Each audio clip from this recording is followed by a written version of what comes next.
Come on now, fellas. We've got to answer the bell. Now let's go.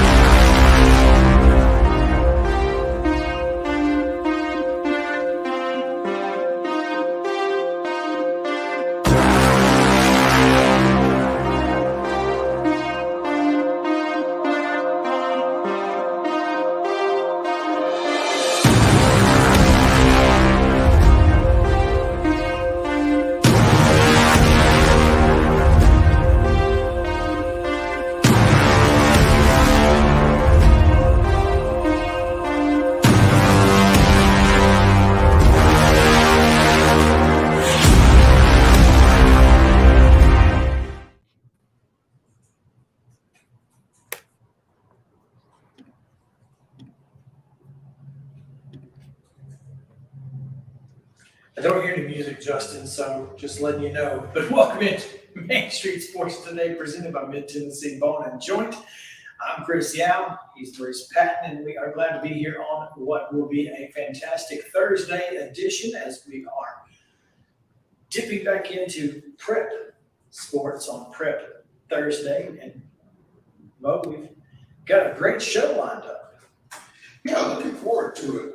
In the next segment, we're set to speak with victorious Columbia Central football coach TRADARIUS GOFF, and also hand out some hardware that we neglected to hand out last week. Yeah, we neglected to hand out last week or prepare for this week, apparently, unless you've got something in your in mind. Well, if you would read Oh. the show.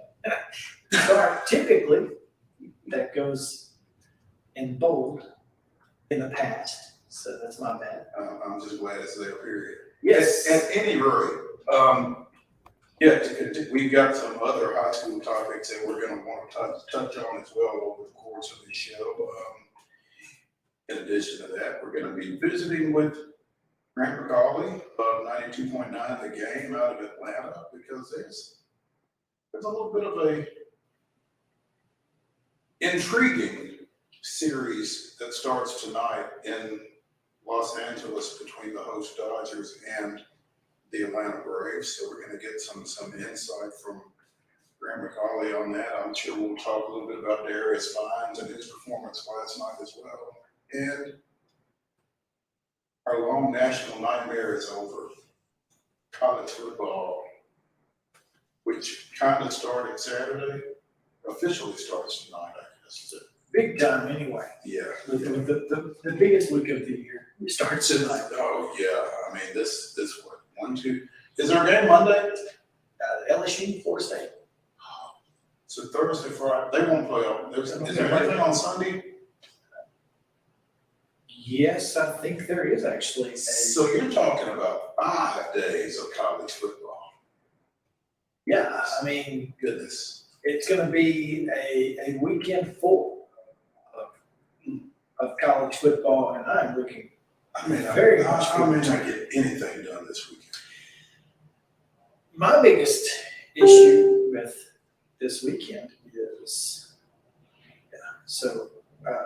I'm sorry, LSU Florida State is on Sunday. Clemson Duke is on Monday. That's a little anticlimactic. Yeah, I probably would have swapped Clemson and Duke for LSU Florida State, but it is what it is. David Cutcliffe ain't walking through the door. No, Duke was 9-3 last year. That's the quietest 9-3. Was that Elko's first year? Is that right? Yeah, I mean, they're pretty good last year. Good for them. So, I mean, they didn't beat anybody I'm sorry. They were not 9-3. They were 9-4 after their win over UCF in the bowl game.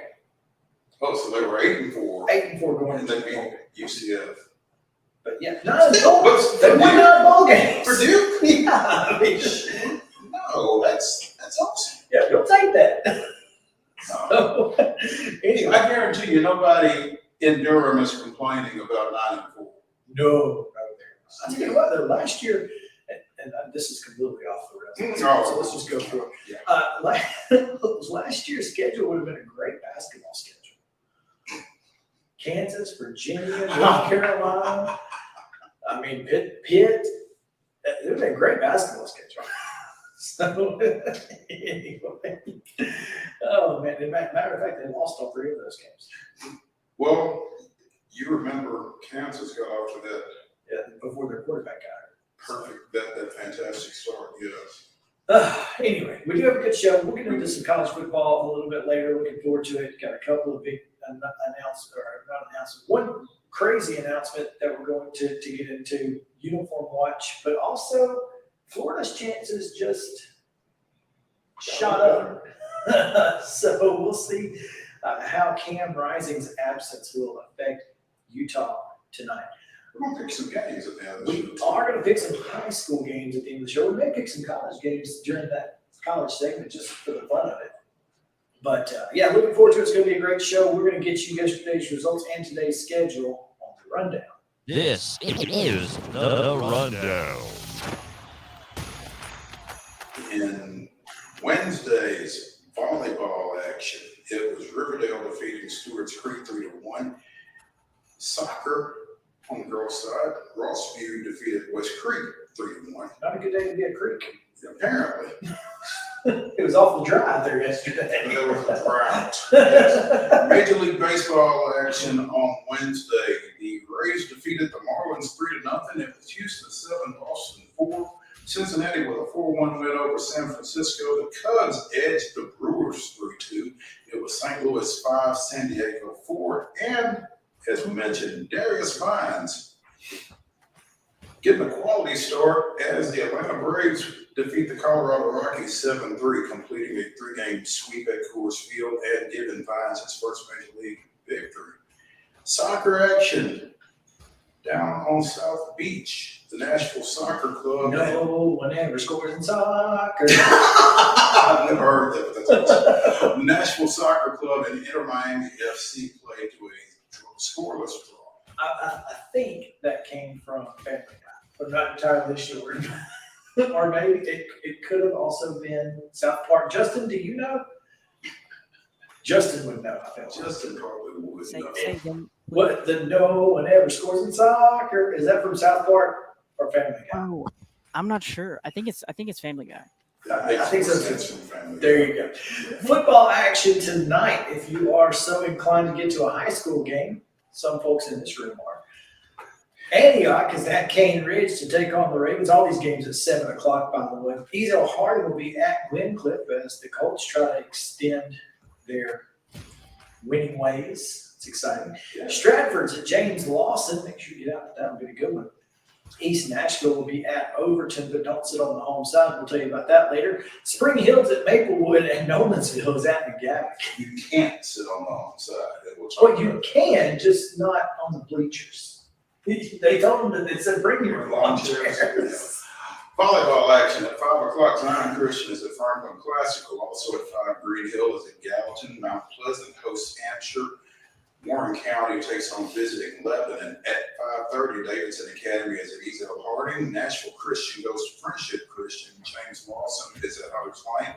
And Columbia Academy travels to Middle Tennessee Christian. At 6, Riverdale is at Blackman. Creekwood hosting Harpeth. Fayetteville is at Cullioca. Moore County goes to Eagleville. Laverne hosting Smyrna, not Shirley. Loretto goes to Lewis County. Marshall County is at Murfreesboro Central. Opens at Rockville.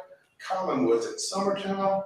Brookwood is at Summit. Those are all 6 o'clock starts. At 6:30, Columbia Central goes to Franklin County. Lincoln County is at Orange County. Stewart's Creek hosting Cookville. And Spring Hill travels to Tullahoma. In girls soccer action, John Overton is at home against Hume Fogg at 4:30. Brentwood Academy goes to CPA at 5. Also at 5 is Davidson Academy hosting Clarksville Academy. Mount Juliet Christian is at Ezel Harding. Good Pasture welcomes Donaldson Christian, while St. Cecilia goes to Grace Franklin. Kenwood at home against Hunters Lane, and Murfreesboro Central Magnet welcomes Franklin County, while Nashville Christian plays host to Friendship Christian. Columbia Academy is at Providence Christian, while Siegel goes to Riverdale. James Lawson will take on STEM Academy on the road. And at 5:30, Pope Preps at Innsworth, Lebanon hosting Blackman. Summit goes to Battleground Academy at 6 o'clock. Also at 6 is Kirkwood at Cheatham County. Sigmore Creekwood. Lawrence County hosting Richland. White House Heritage is at Liberty Creek. Martin Luther King welcomes the Middle Tennessee Golden Eagles. Springfield, it goes to McGowan, and Middle Tennessee Christian hosts Camden County. Lee Academy is at Tullahoma. Valor Collegiate welcomes Green Hill, and Loretto is at Zion Christian. At 6:30 tonight, Stone Memorial will be at Watertown. Spring Hill goes to Coffee County. East Hickman goes to Harpeth, and Lipscomb Academy hosts Harpeth Hall. Rockville will be at home against Oakwood. At 7, Laverne is at Antioch. Beach hosts Page. I guess that's at 7 to allow Page to get across town. Also at 7, Franklin Road Academy is at Boyd Buchanan. Goodness. Dixon County goes to Clarksville Northwest. Franklin hosting Father Ryan. Livingston Academy is at Merrill Hyde. Fairview travels to Montgomery Central. Brookwood is at Mount Juliet. Stewart's Creek hosts Warren County. Centennial goes to White House. Wilson Central hosting Smyrna. Rossview is at Hillsborough. That game is at 7:30. In Major League Baseball at 6:05 tonight, Miami is at Washington. At 8:40, San Francisco is at San Diego. And at 9:10, the Atlanta Braves open a 4-game series against the host Los Angeles Dodgers. Minor League Baseball at 4:30 today, the first game of a doubleheader between the Nashville Sounds and host Durham starts. There'll be 2 7-inning games there. College football action tonight. Kent State is at UCF. It's a 6 o'clock kickoff FS1 at 6:30 on CBS Sports Network. UConn welcomes the Wolfpack of North Carolina State. UAB and Trent Dilfer's debut at 7 o'clock tonight on ESPN Plus will be the host Blazers and North Carolina A&T. Nebraska is at Minnesota at 7 o'clock on Fox. On 7 o'clock on SEC Network, Missouri welcomes South Dakota. And on ESPN at 7 p.m., it's Florida at Utah. Florida. WNBA. Phoenix is at Connecticut at 6 o'clock on Prime, and completing that doubleheader on Prime at 9 o'clock, the Las Vegas Aces welcome the Washington Mystics, trying to get some revenge and stop that losing streak in its place. Then the Seattle Storm are at the LA Sparks, also at 9 p.m. tonight. And that, folks, is your limit.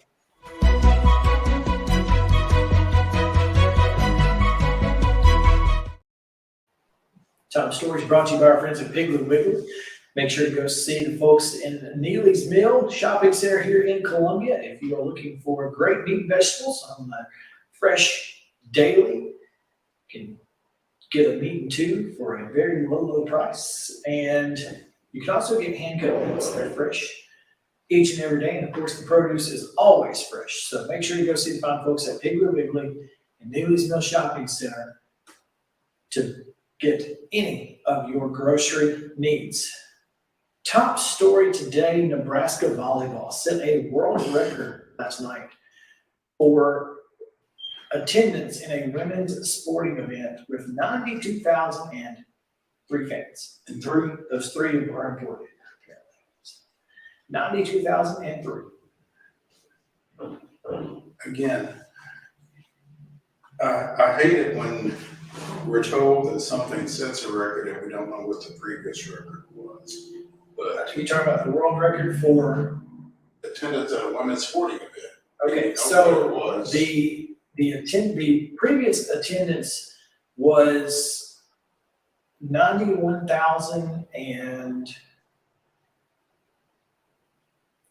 91,648 at which was Barcelona, Spain, between FC Barcelona and Wolfsburg for a Champions League match.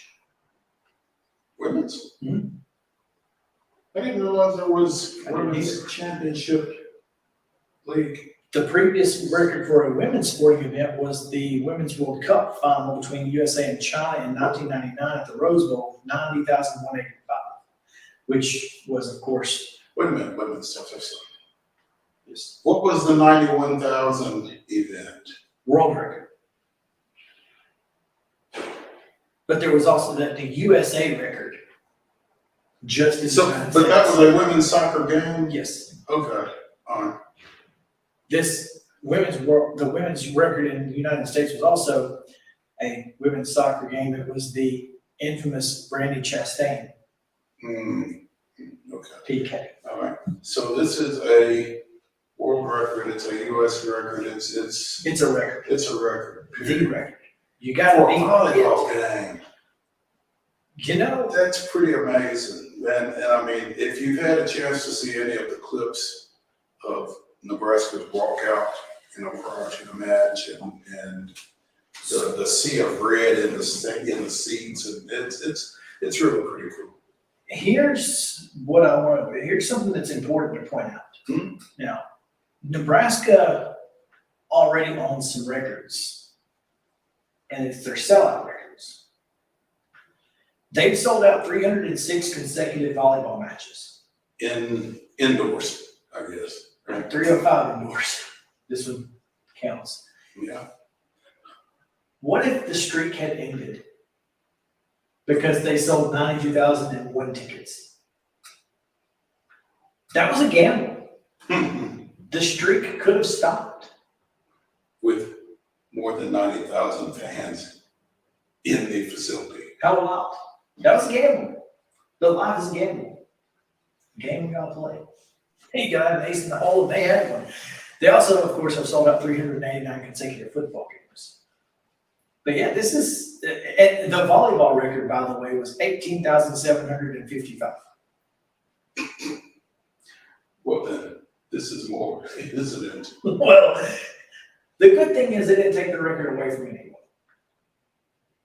because the record holder was Nebraska. So What they did do though, is they put the record where nobody else is gonna touch. it's going to be hard. I mean, Tennessee would And have, this, yeah, would have to do, or Michigan, something like that. But I don't see Tennessee volleyball feeling Neyland for other than Tennessee fans just wanting to be like, anything you can do, I can do better. but there is enough of that makes it. Oh yeah, this is going to start some stuff. But you got to be careful, because when you play on hardwood outdoors in the South, almost impossible.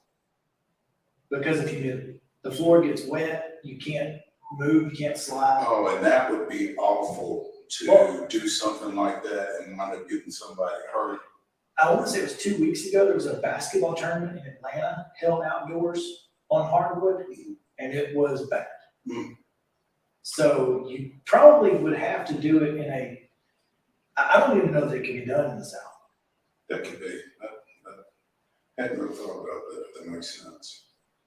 So anyway, thought that was interesting, but also loved it. I thought it was a really cool situation, and looking forward to seeing if anyone else tries to I guess replicate it. I know Iowa is playing volleyball outdoors, but I don't think they have anywhere near 92,000 seats in Kinnick Stadium. So I don't think so. I do feel like it's really cool. Let me see if I can come up with that, because Iowa volleyball, like I said, I know they were planning on the outdoor, but I don't think that's. I know it's been announced. I just don't know if there's anything really important about it, other than it's just they're just doing it. Do we know? I guess there's not nothing yet. Okay. I was going to say I was also playing Middle Tennessee State in volleyball this weekend, but that's tomorrow. So, and it won't be outside. No, it's not outside. All right. Well, that's our top story for the day. We do have plenty of stuff to get to a little bit later, but when we get back, we're going to welcome in TRADARIUS Golf of Columbia Central High School and hand out some hardware. So stick around. Main Street Sports Edition presented by Mid Tennessee Bond and Joint. We'll be back after this.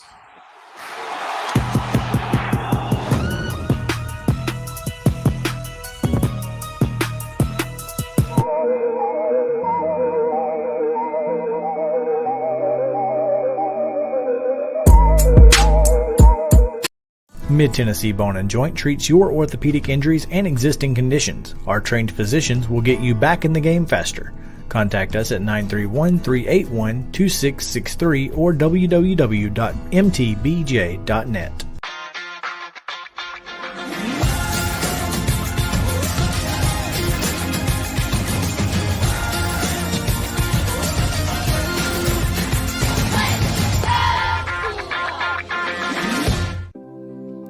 Custom Stone Handler supplies over 600 distributors and suppliers with quality stone products. Along with River Stone, we produce and distribute over 100 building, landscape, and other bulk products.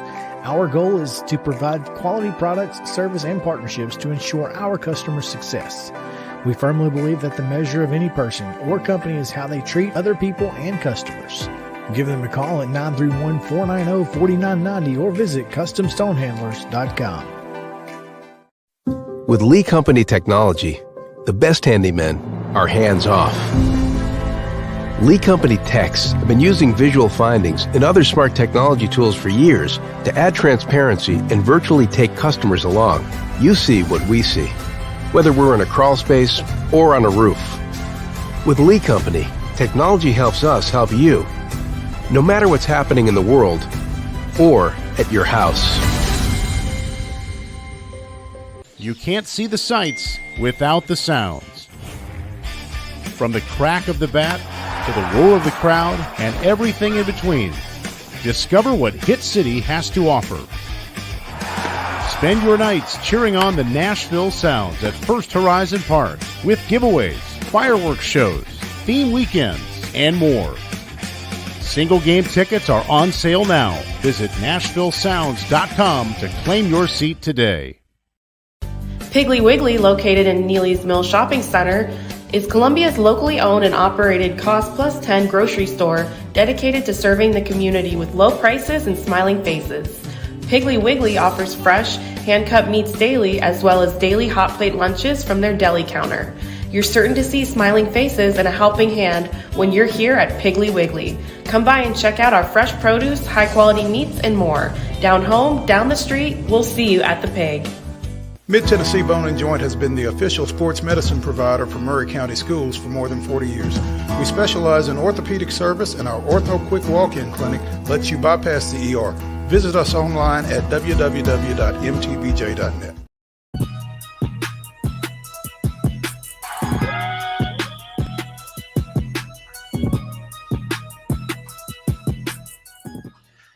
Welcome back in Main Street Sports Today, presented by Mid-Tennessee Bone and Joint. Chris Yao and Mo Patton here with you on this Prep Thursday edition, as the first hour is pretty much all Preps from the start. Then we talk a little Braves, then we go right back into Preps. So it's going to be a lot of high school sports, and we'll start in this segment by handing out a little high school hardware. Mo, we have the Mid-Tennessee Bone and Joint Athlete of the Week. And it's awfully familiar for a number of reasons, because in week 2 last year, sophomore running back Monte Baldwin was our MTBJ Player of the Week. And in week 2 this year, Columbia Academy junior running back Monte Baldwin is our MTBJ Player of the Week. Went for 256 rushing yards and 5 touchdowns over at Webb in a 48-13 win last Thursday night. So congratulations to him. Almost halfway to 1,000 yards. He told me that he said, I ain't gonna tell you how much I'm gonna get, but it's gonna be a lot. So well, thus far he did not lie. Yeah, he is not lying. Speaking of running backs going for a lot, Caden McCoy went for a lot on a Friday over at Dixon County, and it's because of him that the Custom Stone Handlers Team of the Week is being handed out to Columbia Central Football. Obviously, the defense had a heck of a night as well, but Caden McCoy and 140-yard pass catch from Cason Tice to Jordan Davis. And by the way, they made 2 field goals, which turned out to be the difference. Yeah, Luis Garcia with the toe. Field goals were big in week 2. Yeah. Luis, don't call me Jerry. So, yeah, great effort from Luis Garcia, by the way, to make those field goals. And I know head coach TRADARIUS Goff is happy to have him on his side. So let's ask him. We can find out right now as he joins us on Coach's Corner, presented by From the Heart Cafe out of Chapel Hill. TRADARIUS Goff, and after his first win as a head coach in high school football. Yeah, he looks a little drier now than he was after the game Friday night, I guess. Yeah, Coach, we're glad that you. We don't have volume on, Coach. All right. Can you hear us? We can't hear you. We can't hear you. And he's not muted on our end, so I don't know what that means. They have to do some. Finagling. Yeah, we have to do some work here, but yeah, it was a big night for them. I was able to get over to Dixon County Stadium, as they don't have a name. It doesn't have They don't have a name, or the field is just Dixon County Football Stadium, and so. But it was really a game. Obviously, Dixon County had some confidence coming in after beating Creekwood. Columbia Central sort of confused. Still kind of finding their way, I guess, after that loss, after that 16-0 loss. Right. I don't think they were very. I felt like Columbia Central was a little shell shocked by we didn't score. Right. Yeah, I think that was a big thing for them. I think they felt like offensively we didn't score, like you said. Yeah, it didn't make any sense to us, to them, certainly not to Coach Goff. And so, being able to get in there, not only score some points, but get a couple field goals when you weren't able to punch it into the end zone. That's a weapon. Offense, defense, special teams. Yeah, no question. So again, Coach's Corner presented by From the Heart Cafe out in Chapel Hill. Renee Hart and the fine folks out there keeping you fed, keeping you happy. They always do a great job. If you're heading out to Henry Horton State Park or to Chapel Hill in general, make sure to stop by and see Renee and the fine folks at From the Heart Cafe in Chapel Hill. We have Coach Goff back in. Let's see if we can hear him. Coach? Still struggling to hear. So what we're going to do is we're going to give you a call. So just we're going to give you a phone call, Coach. We will call you. We will bring you in via audio, perfectly fine, and we will make sure to get that going. So just be on the lookout for your phone call. All right. Let's talk a little bit more about Monte Baldwin. 45 carries, 449 yards, which rounds up to 10 yards a carry. 8 touchdowns. I like that because this is a kid, again, he told me, he said, I don't know what that number is going to be, but it's going to be a lot. And, when you are you're the feature back, you're the workhorse at this point, you're kind of the guy on offense. Obviously, Connor Ross and the quarterback is important for them, but their offense runs through Monte Ball. Oh, absolutely. And Seth Anderson and everybody else over there knows that. They're not shy about it. They know it. And they don't care if you know it. Yeah. Monte's going to get the ball. And 20 times a game. The only reason they didn't get a 20 the other night was because of the damage he did with 16. But, he's going to get the ball, and they're probably going to throw it to him. Right. We have Coach. So, yeah. We'll get back to that. But do we have Yeah, I'm here. Hey, awesome. Hey, how's it going? Now, we're doing well. Appreciate you sticking with us and sticking through these difficulties, and glad to see you back in from the fire drill. Say that last part again. I said we're glad that you got back in from the fire drill. Oh, yeah, man. I was a little worried there. It came out of nowhere on me, man. No, at least it was a drill. There's that. That could have been worse. Yeah. Coach, congratulations. Win number 1, got it on the road. I know you would have liked to have gotten it a week earlier on the home field, but what's it feel like to have that first one out of the way?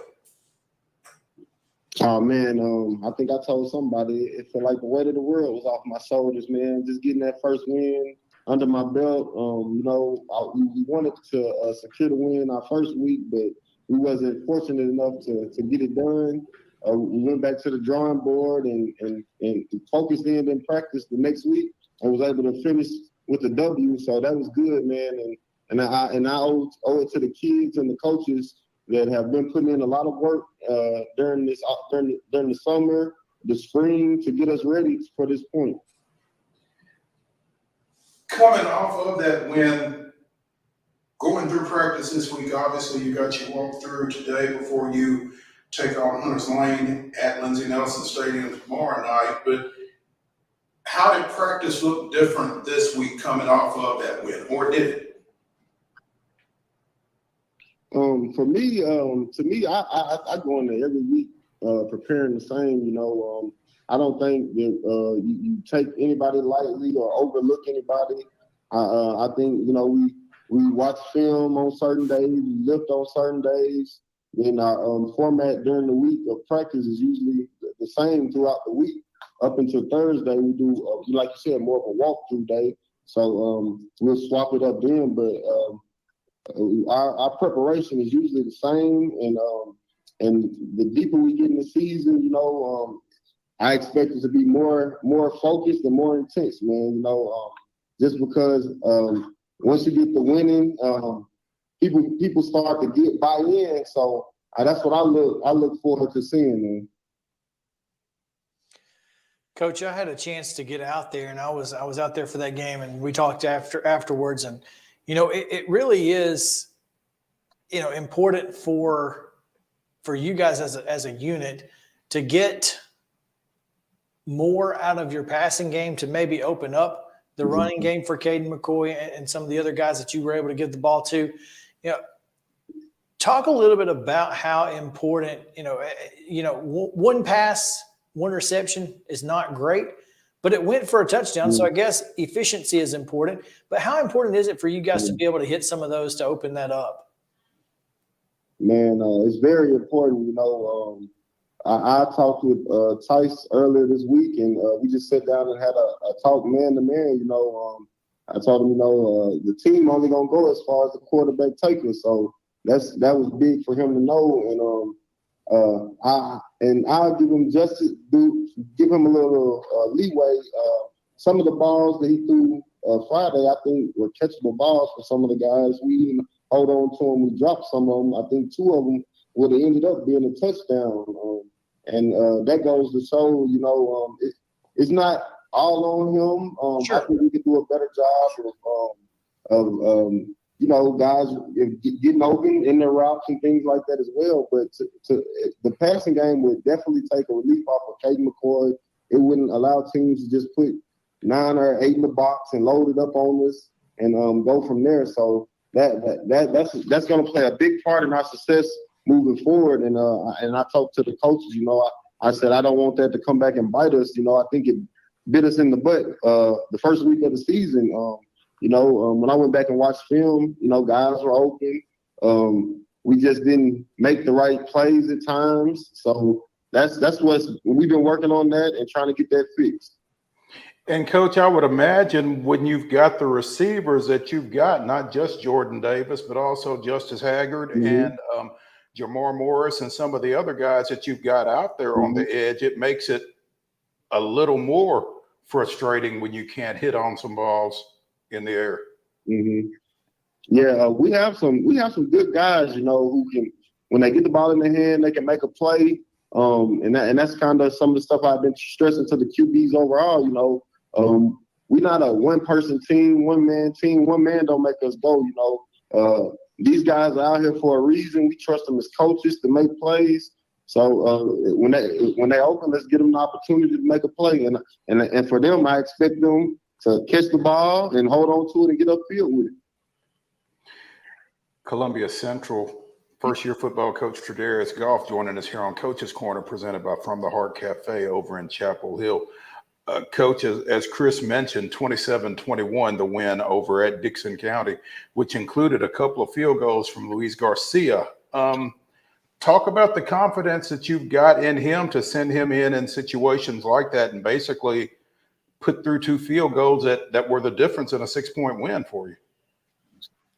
Man, I think he gave me the confidence just from talking to him, having conversations. You know, I obviously see what he can do in practice throughout the summer. You know, he was hitting field goals.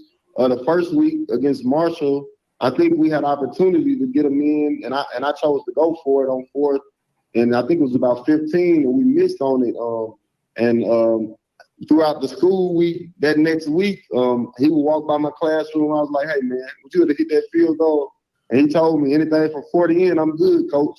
So and in the game on Friday, the opportunity presented itself, and I threw him out there, and he did it. He nailed both of them. So that put more confidence in me to say, hey, man, it's your time. Go make it happen. So, and hopefully he can continue to follow through, you know.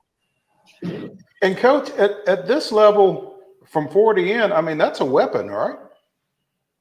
Man, it is. We was fortunate enough when I was coaching in Mount Pleasant to have a weapon as a kicker. And so I've seen it firsthand, and it can win you a lot of games, man. I think Coach Stone, he preached to the kids earlier this week. Do you know how many games that me and Coach Goff had won by 1 point? And that's the difference in the game sometimes.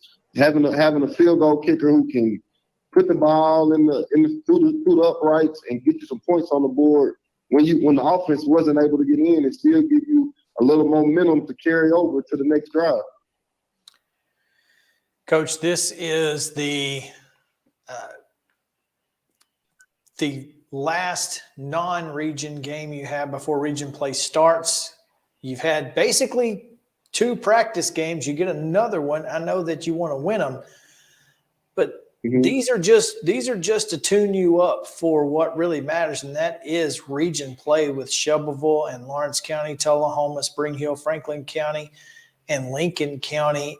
And next week, Shelbyville comes to you. So, you know, how much of Friday night will be making sure that you are practicing perfect to get ready for this region play, and maybe not so much worried about winning and losing, but making sure you get things right?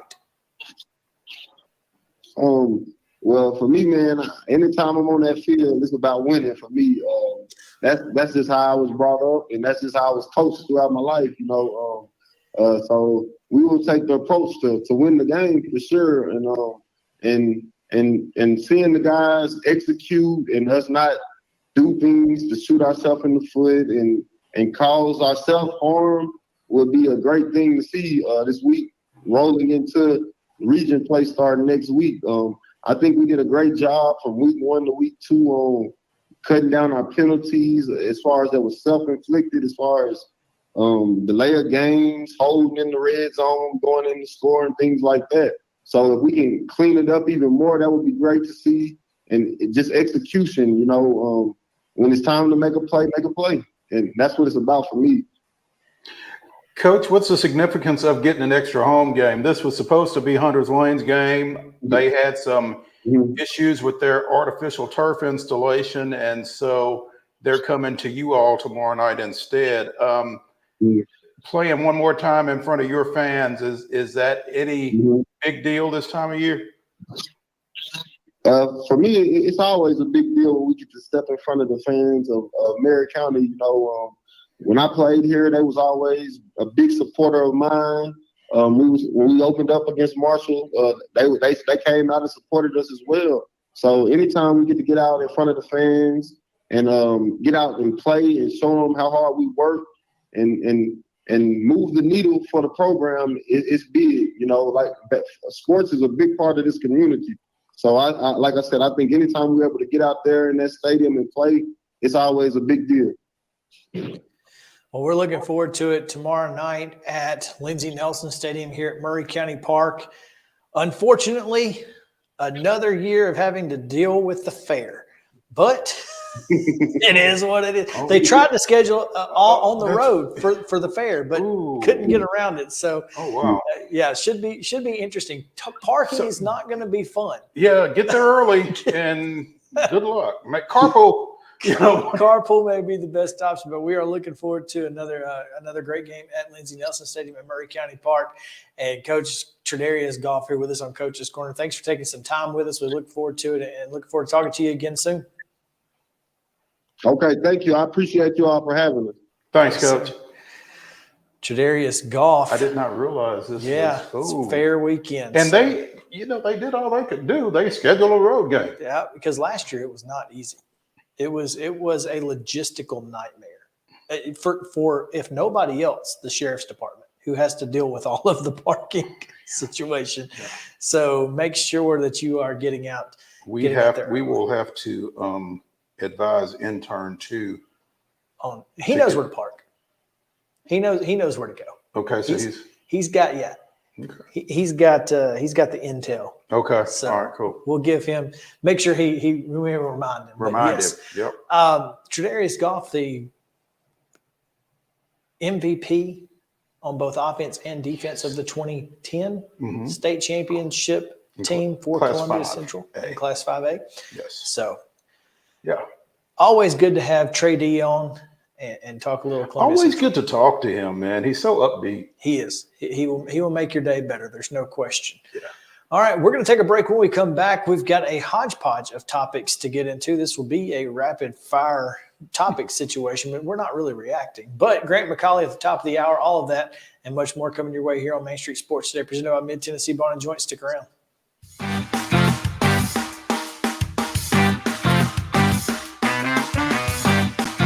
Mid-Tennessee Bone and Joint treats your orthopedic injuries and existing conditions. Our trained physicians will get you back in the game faster.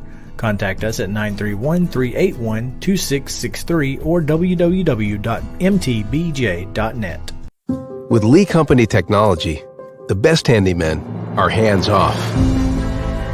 Lee Company techs have been using visual findings and other smart technology tools for years to add transparency and virtually take customers along.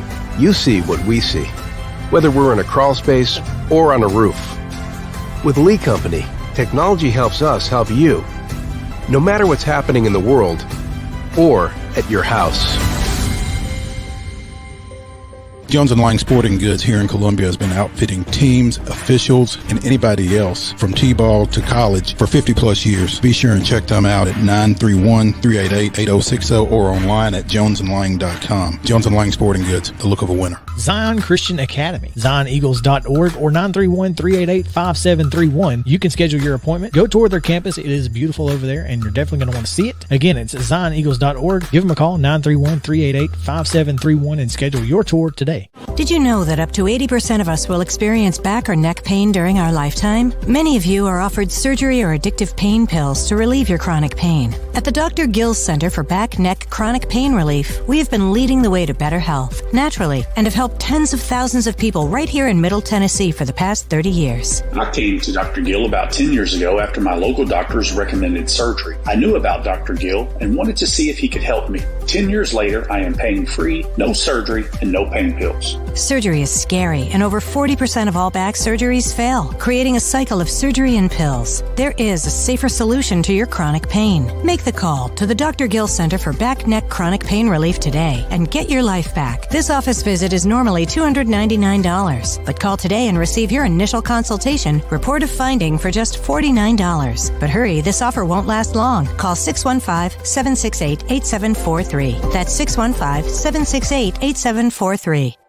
You can't see the sights without the sounds. From the crack of the bat to the roar of the crowd and everything in between, discover what Hit City has to offer. Spend your nights cheering on the Nashville Sounds at First Horizon Park with giveaways, fireworks shows, theme weekends, and more. Single game tickets are on sale now. Visit NashvilleSounds.com to claim your seat today. Mid-Tennessee Bone and Joint has been the official sports medicine provider for Maury County Schools for more than 40 years. We specialize in orthopedic service, and our Ortho Quick Walk-In Clinic lets you bypass the ER. Visit us online at www.mtbj.net.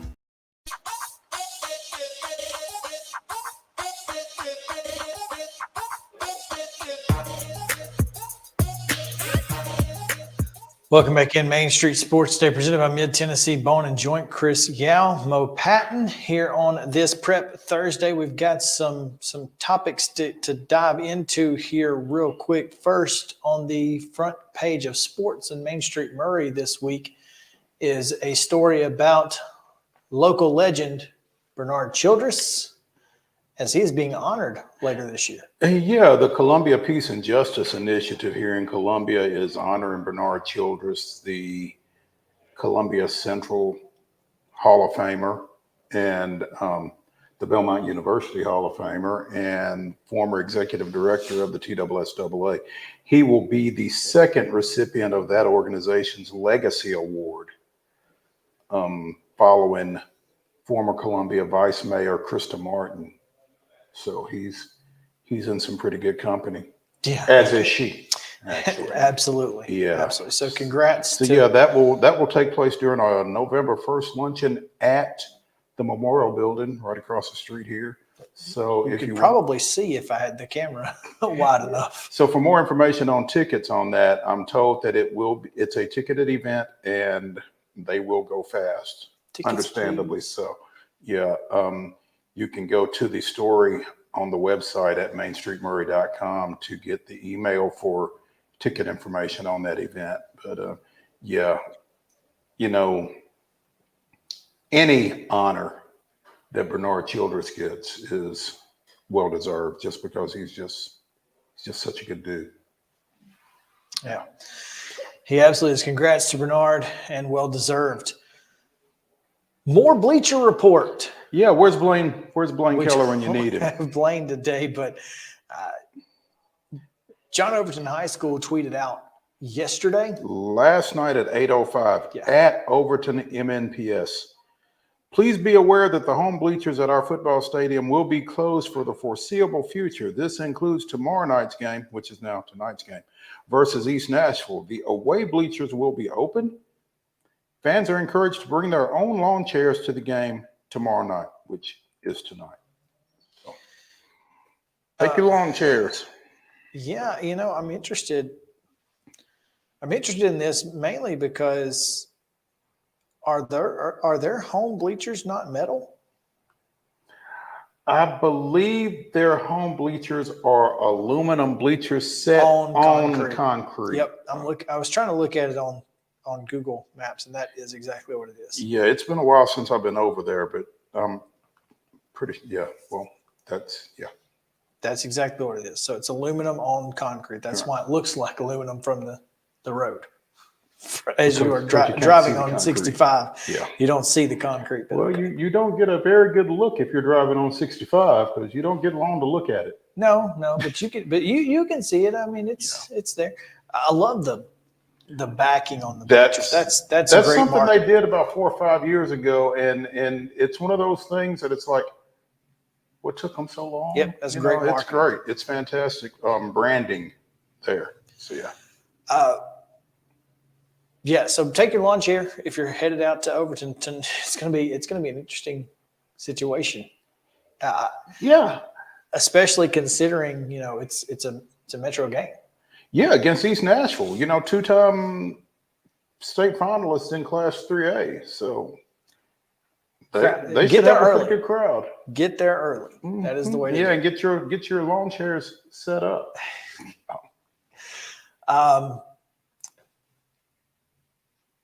Staying in Metro football, former Stratford football coach and Madison football coach Bobby Leach passed away on Tuesday. Yeah, talking to friend of the show, Joe Campbell, former Stratford standout. He was bringing me up to speed on this earlier today, but Coach Leach spent 10 seasons over at Madison before wrapping up his career with 6 years at Stratford. Won 113 games over 16 seasons, and his best season was his last season.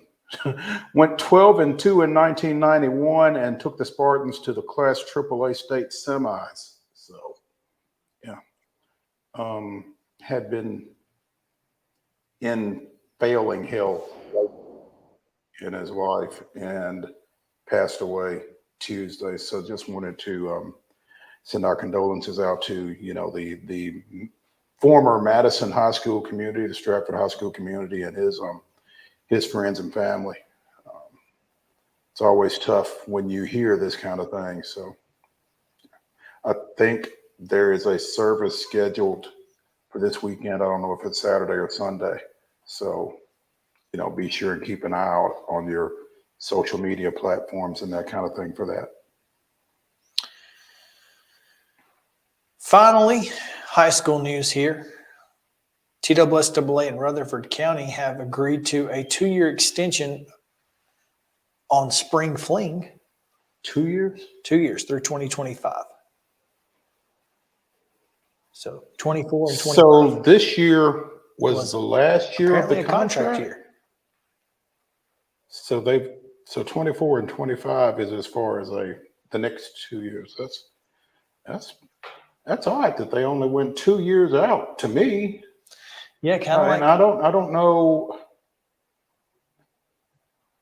Realistically, where else? Yeah. Yeah. If not here, where? Yeah. No, I agree completely.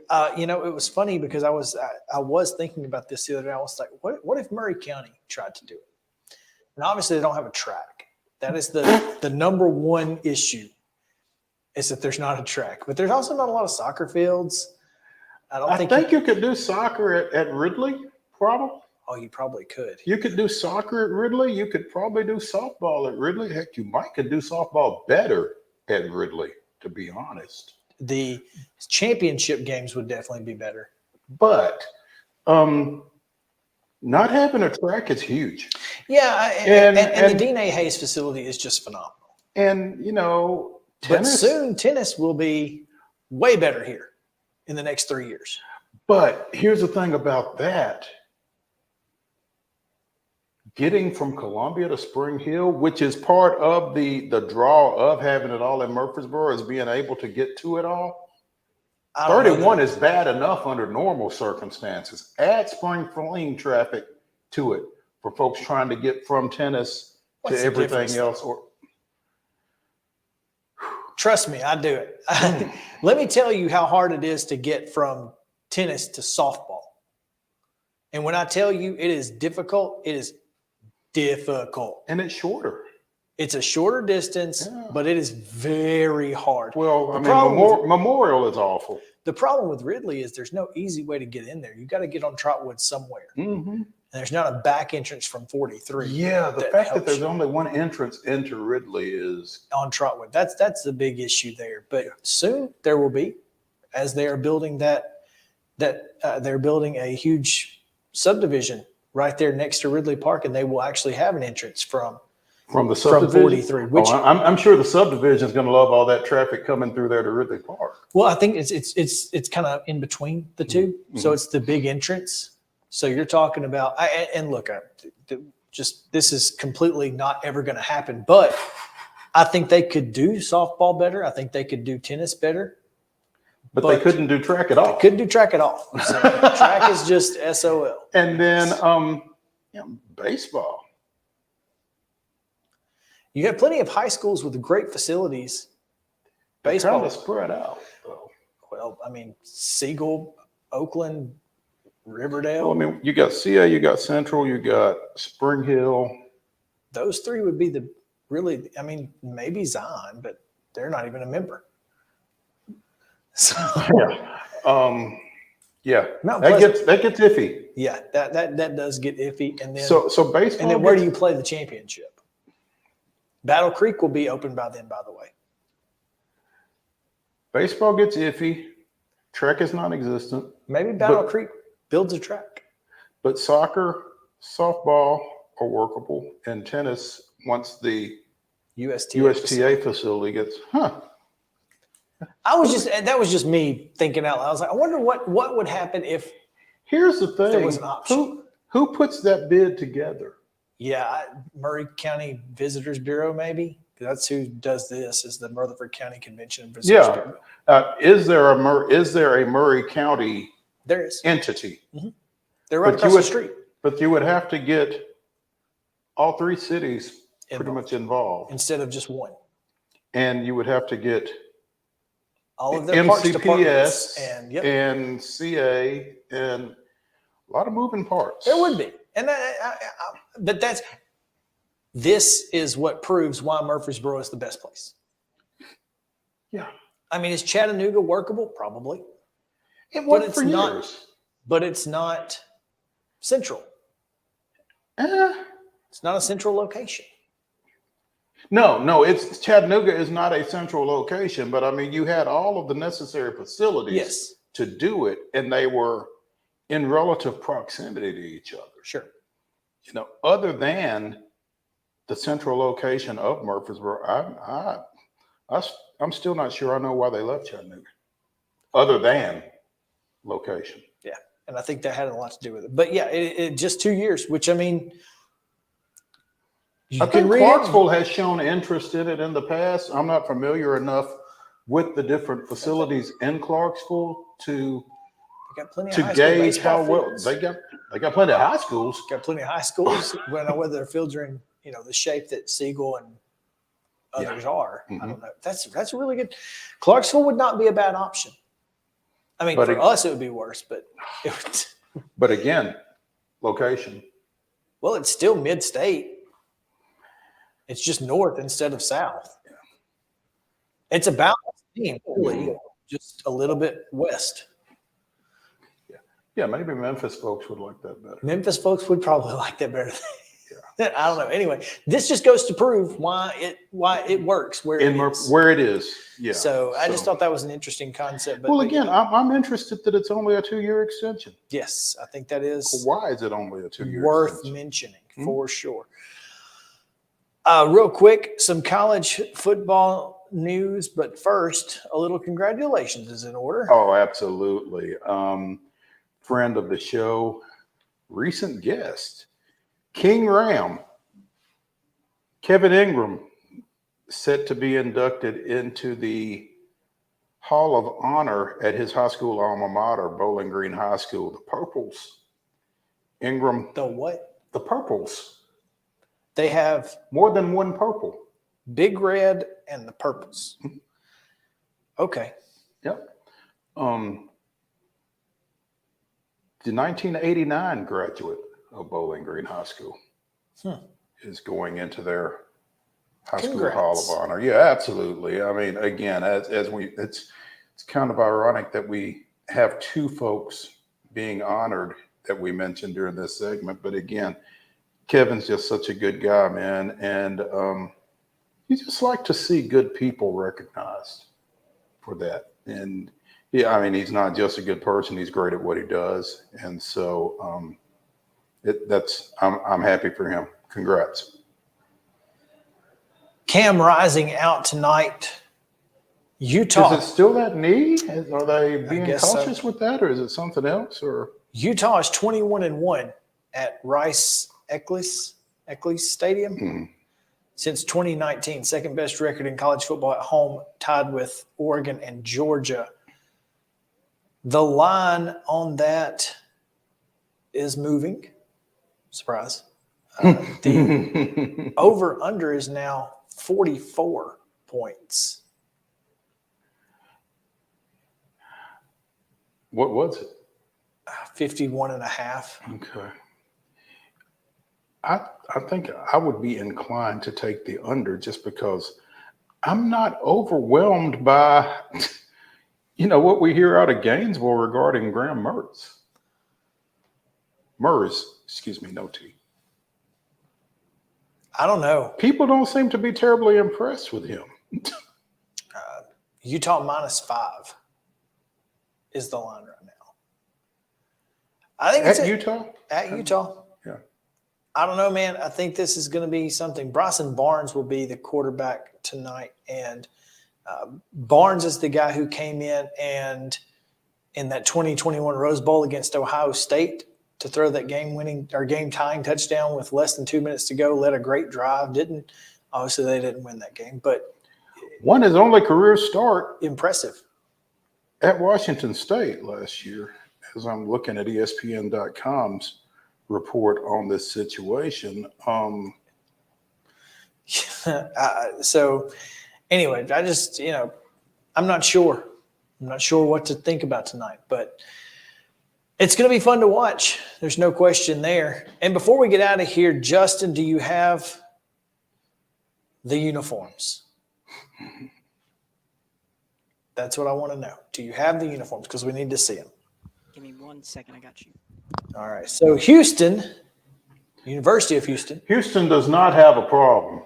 Well, when are they supposed to wear these? This weekend. Okay. So Houston this weekend will be donning some different colors than their normal Well, red, white, and black. There's some red in there. They're just going to add an additional color. The red kind of takes a back seat. A little bit of a back seat because they've decided on a little throwback. The quad striped shoulder, the baby blue with red and white accents. Boy, sure does look a lot like the Tennessee Oilers. Little love you blue. I love the uniforms. Oh, I think they're phenomenal. They are. And you know what? And I love that the University of Houston is doing this. The University of Houston is telling the Texans, we got y'all. Really, I mean, they are. They're telling the Texan fans, we got y'all. We know y'all can't do this, right? But we can. They are playing on the emotion of Houston Oiler fans who are already mad at Tennessee for wearing them this year, especially against the Texans. You knew that. And this is great marketing. Maybe some of the best marketing I've ever seen in college sports. This will fill up their stadium. You'd like to think. Who do they play this weekend? I'm not sure. I didn't look. But, yeah, I really feel like this is a well-done situation. Looked like UTSA. It'll be Saturday night at 7 o'clock on FS1. Be a good uniform matchup. The blue and orange of UTSA with this. And this powder blue. Yeah, this will be an all-time uniform matchup. We like to see it. So, anyway, well done, Houston Cougars. Let's take a break.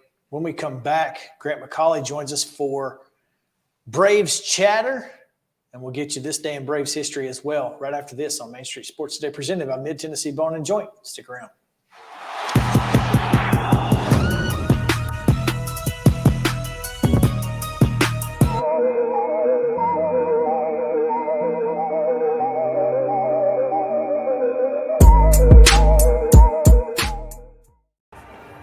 There is nothing better than drinking an ice-cold beverage while taking in a Nashville Sounds baseball game.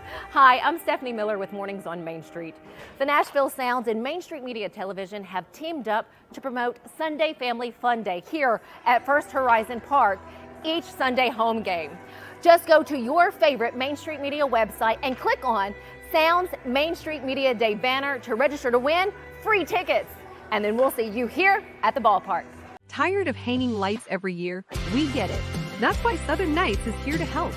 We install programmable lighting on your home or business so you can enjoy beautiful, customizable lighting all year round. No more ladders, tangled lights, or cold nights outside. We do the work, you do the celebrating. Call Southern Nights today and take the hassle out of holiday lighting forever. For a free quote, give us a call at 931-241-3074 or visit our Facebook page at Southern Nights. You've been putting back a few, and a few becomes a few too many. For a moment, you think about calling for a ride. Nah, you live nearby. What's the worst that can happen? You get pulled over, your insurance goes up, you lose your license, you total your car, you kill someone. Y'all, I'm serious right now. They have a dragon here. I saw it. What? Like, no, they don't. There's no such thing as dragons. I swear, I saw it. It had huge claws. Get out of here.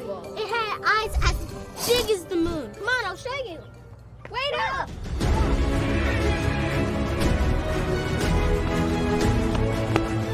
Do you hear that? We're almost there. Whoa! I told you so. That is a dragon. Since 1975, Mid-Tennessee Bone and Joint Clinic has treated the orthopedic needs of Middle Tennessee residents. The trained physicians provide surgical options and minimally invasive options to treat all orthopedic needs. The walk-in clinic, OrthoQuick, helps you bypass the ER while treating sports injuries and acute needs Monday through Saturday. Visit MTBJ online at mtbj.net or on social media at Mid-Tennessee Bone Joint Clinic.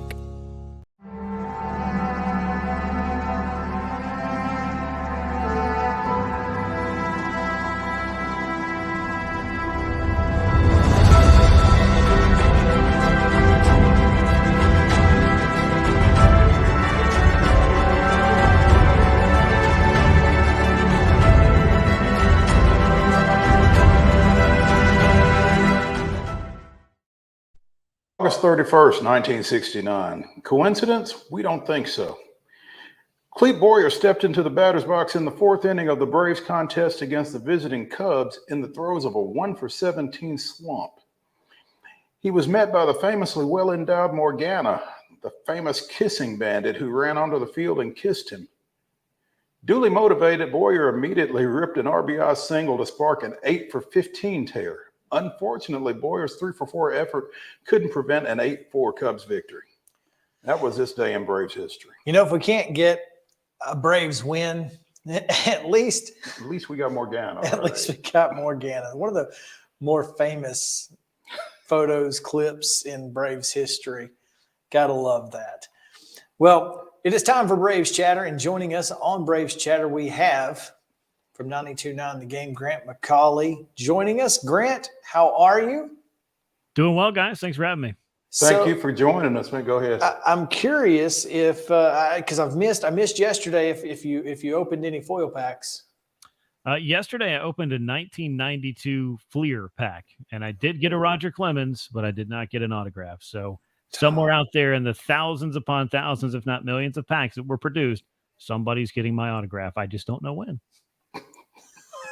Well, I always enjoy watching that. I mean, because I'm not a baseball card guy. I don't collect them, never did. But other people collecting them and knowing a little bit about what they're looking at, I think it's really cool and interesting. So I enjoy watching those videos. Thank you very much. I appreciate it. I enjoy opening them up, and I did it as a kid, and now as an adult, I guess once you get into doing what I do, which is watching an awful lot of baseball, it's kind of fun to go back to the roots of where I learned the game, which was by and large getting packs of baseball cards. And it used to be on Sundays that they would print all the box scores and the stats for both leagues, so I could learn all about the different players that didn't just suit up for the Atlanta Braves. So the baseball cards are a really great connection for me, and I love doing it.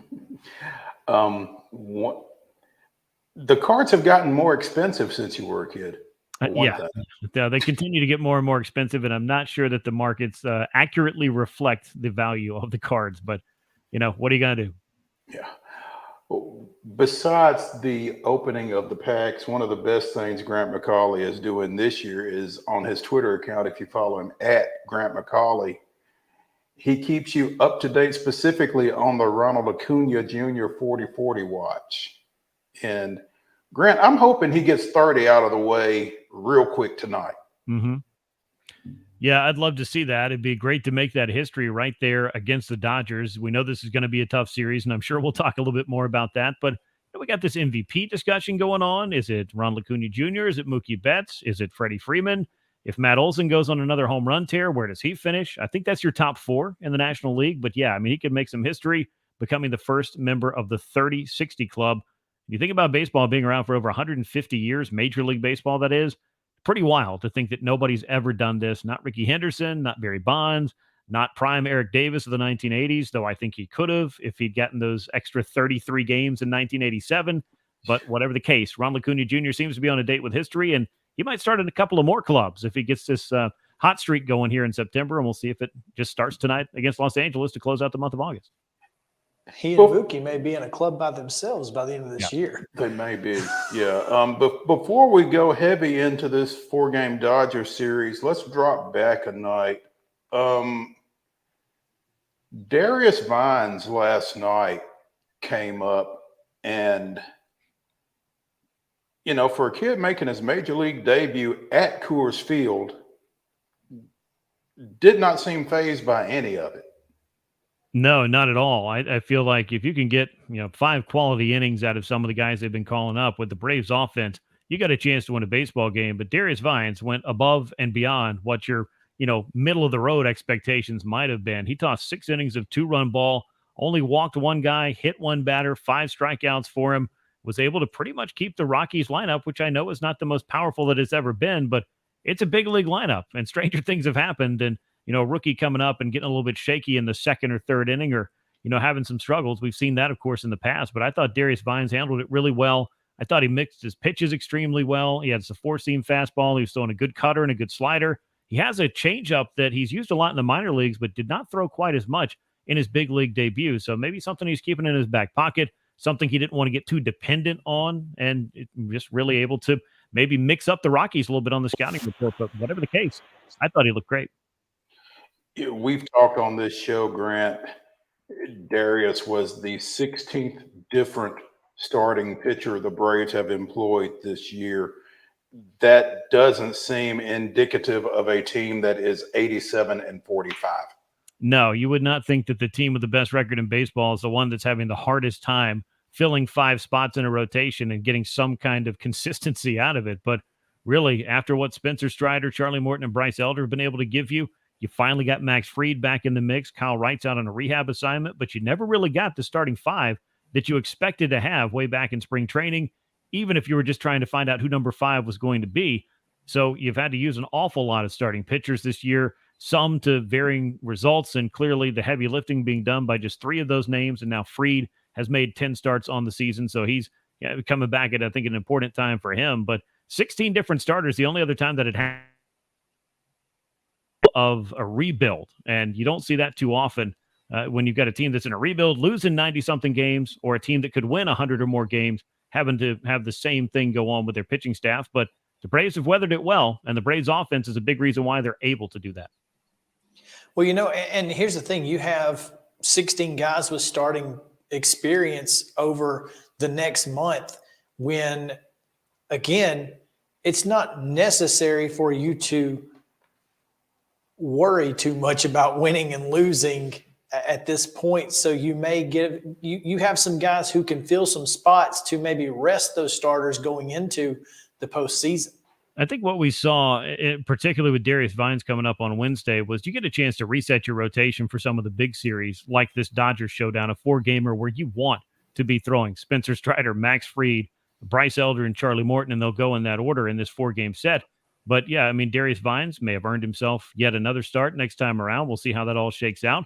They've got a few other names you mentioned that have, some starting experience that could factor into the plan. But I think really, if you can get Kyle Wright back here in a couple of weeks, that's when everything will really have come into focus for this team. I don't see them letting the, easing off the gas or easing off the throttle until they've clinched the National League East, which could happen in the next couple of weeks as well. Their magic number is 17 at this point. But they also want the best record in baseball, or the best record in the National League at the very least, so that they're able to have that home field advantage, which clubs very much want when you're running through October. The Dodgers are within 4 games of that, and that's just part of the stakes for this 4-game series they're playing beginning Thursday night and rolling through the weekend. Grant McAULY with 92.9 The Game out of Atlanta, joining us here on Main Street Sports Today, presented by Mid-Tennessee Bone and Joint, as we continue our Braves chatter. Talking about Kyle Wright, made his 2nd rehab start last night for Gwinnett. And a lot of people were, on social media, a little concerned with the numbers. Clearly, it's not about the results.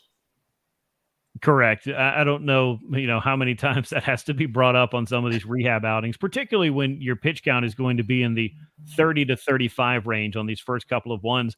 I thought he looked great in Rome, and I was up there and I got to talk to Kyle after he was done with that, the first rehab start last week.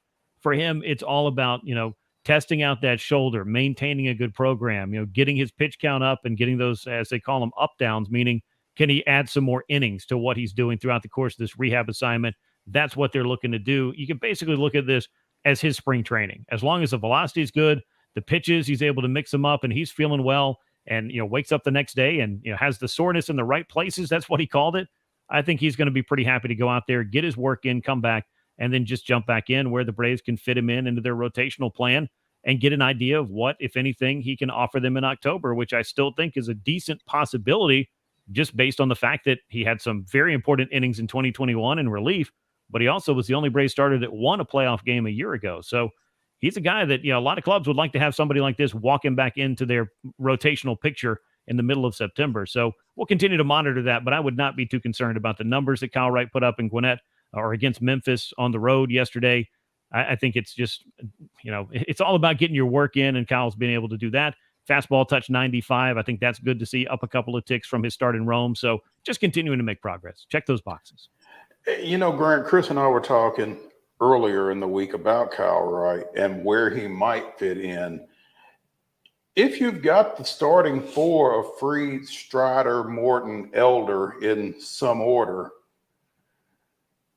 If Wright goes back to the bullpen for the postseason, might that be the most advantageous for the Braves? I mean, when you've got that kind of weapon lurking, other folks have to be concerned about when you're going to use it, and he's pretty good when you do. Yeah, he is very good. I would just kind of wonder, in the 5-game format, they're not going to need 4 starting pitchers, and I would doubt that they use it because they can. Clearly, if things go according to plan, they'll only have to play 3 of those games, and they'll advance and move on. But when you do get into that 7-game format, I still think if Kyle Wright's healthy and looks, like himself in the final, handful of starts he might make before the end of the regular season, I don't know that it's decided that you'd throw Bryce Elder before you throw Kyle Wright in a 7-game series. But to your point, you could use Kyle Wright as a reliever who could throw multiple innings for you if you felt like you needed that, whether that's a 5-game or a 7-game series. Colin McHugh has struggled an awful lot. I'm interested to see what his September looks like.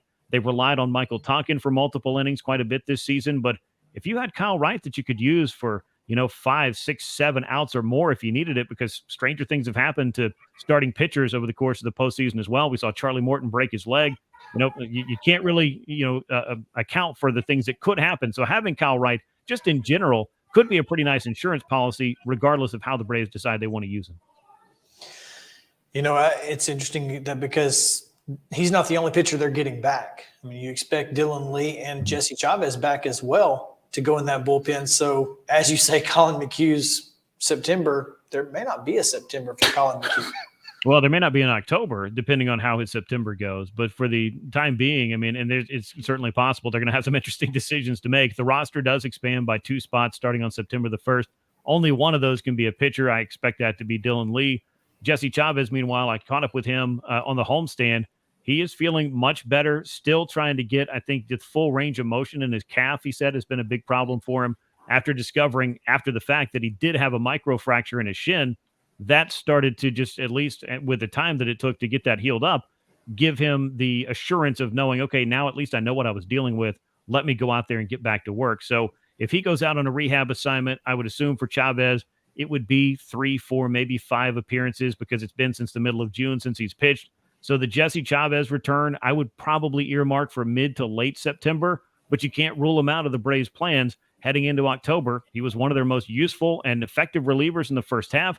It's just a real shame that Jesse took that liner off the inside of the shin back in the middle of June, and his whole season, and as a 40-year-old, your whole career goes into question when you have to miss this kind of time in a season. So I know he's excited to get back, and hopefully the Braves will have these kind of decisions to make where you've just got too much of a good thing, and you can never have too much pitching. So maybe I just contradicted myself, but either way, they've got some depth, and they've got it at an important time.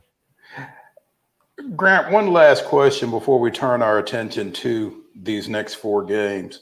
Were you surprised to see Raisel Iglesias last night in a non-save situation after he had worked the 9th Tuesday night?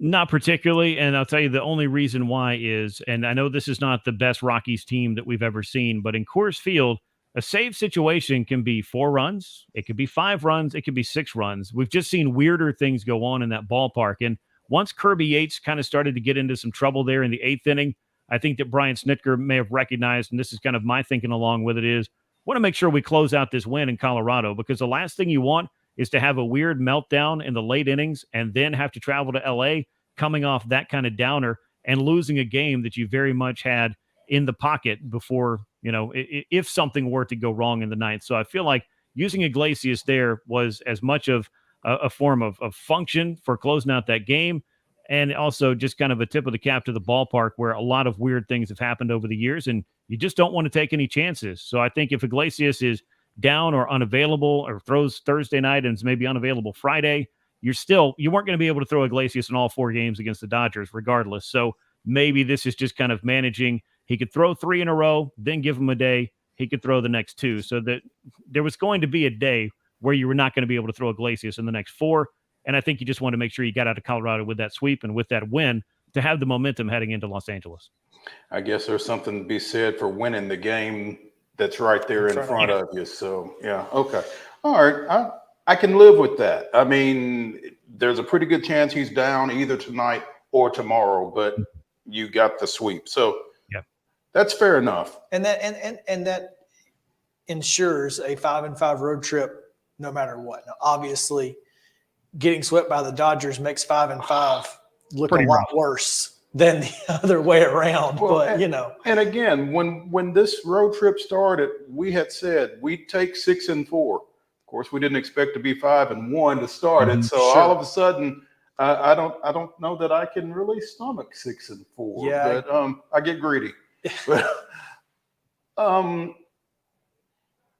where does this series lie, do you think? Well, I think the Braves offense is going to have a lot to say about it, but on the flip side of that coin, the Dodgers offense could have a lot to say about it as well. It's going to be fascinating to see the battle between Ronald Acuna Jr. and Mookie Betts, who are kind of the straws that are stirring the respective drinks for these two teams, but they're not alone. Freddie Freeman's having a career year out in Los Angeles, just another outstanding season.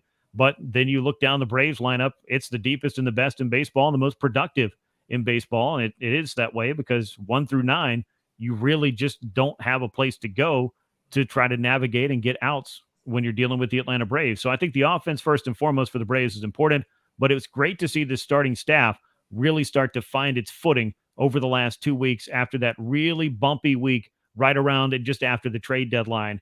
You kind of had the feeling that, well, Spencer Strider, Charlie Morton, Bryce Elder, Max Fried, all of these guys that had 1 or 2 bad starts. And for Elder, I know it was kind of an alternating thing. And for Charlie, it was a string of, I think, 4 really rough starts for him. It had to get better at some point, and it has, in fact, gotten a lot better. So knowing that you've got those guys pitching well heading into Los Angeles, you're able to set the rotation the way that you want to. It kind of feels like a bit of a playoff preview, particularly given the history between these two clubs, meeting 3 of the last 5 Octobers. This is just one of those moments, I think, over the course of 162, particularly with October ahead, where we just get a little bit of an idea about how the Braves will match up with some of the tougher teams they're going to see come October. And they couldn't have lined up this rotation any better. I think the bullpen is a lot better than it's been given credit for. And if you look at the overall numbers, I think the best bullpen ERA in baseball, or number 2 at the very worst, is a pretty good indicator that these guys are getting the job done. So pretty much everything is clicking for the Braves at the moment, and they're going to need a lot of it to click to beat a team like the Dodgers and take 3 out of 4 in that series. Yeah, Lance Lynn goes tonight for the Dodgers. Probably the worst of their starters, if it overall, but with a 5.56 ERA, walking 1.4, or walking his WHIP is 1.38. So yeah, this is a team, and Lance Lynn, by the way, gives up a lot of home runs, and this is not the team you want to play if you're a home run giving up pitcher. So no, as they set a franchise record in August. Last night with 250 home runs on the year. In August.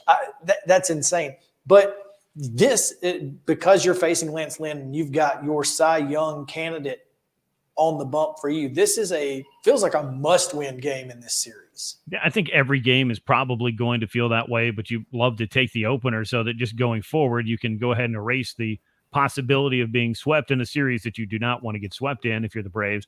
And also, I think that as you look at Lance Lynn, it's important to see how he's pitched with the Dodgers, which is a night and day difference from how he was throwing with the White Sox with a 6+ ERA. He's still giving up some home runs, but it looks like mostly solo shots, though the Braves could change that or just hit a bunch of solo shots. They did face Lance Lynn a little bit earlier, just after the All-Star break when the Chicago White Sox were in town.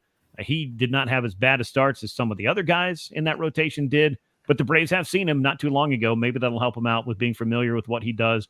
And as a veteran pitcher, I'm imagining he hasn't completely changed his stripes, even if he's changed uniforms. But 4 wins and 5 starts for the Dodgers, ERA just over 2, a far cry from what he was doing with the White Sox. But just going forward in that series, once you have Spencer Strider going, then Max Fried in Game 2, Bryce Elder will get that test in Game 3, and Charlie Morton has been pitching great, has the opportunity to close it out, and I believe that could be against Clayton Kershaw, depending on how the Dodgers have lined up their rotation. So this could be a very, very interesting series between these two clubs, as they're both pitching about as well as they have at any point this season.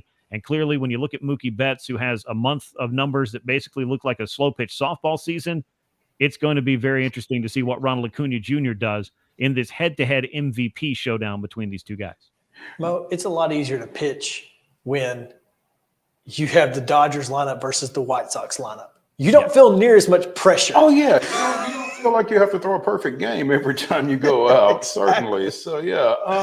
Grant McAULY with 92.9 The Game out of Atlanta, joining us here on Main Street Sports Today, presented by Mid-Tennessee Bone and Joint. Grant, as you talk about this offense, and it's a phrase that we've used often, we probably used it the last time you were on here, you just don't have anywhere to go in this lineup. And if you thought you did, last night's 3 home runs came from the 6, 7, and 8 spot. Yeah, and the Braves 7, 8, and 9 hitters this year, to go back to another stat that I've kind of been tracking and been hearing a lot more lately. The bottom third of the Braves order is the most productive in baseball, and I think the feature bat there is the best 9th place hitter I think I've ever seen in Michael Harris II, who continues to do such an excellent job of just turning this lineup over, creating threats, and then bringing up the Ronald Acuna Jr., Ozzie Albies, Austin Riley, and Matt Olson bomb squad that can certainly put up a crooked number at the drop of a hat. So, yeah, you don't have places to go. Marcell Ozuna is now a 30-homer guy. The Braves have 3 of those, could have 2 more by the end of this road trip. Acuna and Albies are both extremely close to getting back to the 30-homer club. We talked about Ronald a little bit earlier. 30 homers, 60 steals would be fun to see. Make a little bit of history to start off the series. But Ozzie Albies is 2 homers away from his career high, and you can't really rule out what some other guys in this lineup could do power-wise. Eddie Rosario's certainly shown a flair for the dramatic against the Dodgers in the past. And then Sean Murphy appears to be kind of emerging from what was a bit of a second-half skid. Then you deal with Orlando Arcia, who's capable of taking you out of the ballpark. There just really is no place to go. And I've asked pitchers about this. How do you approach this lineup?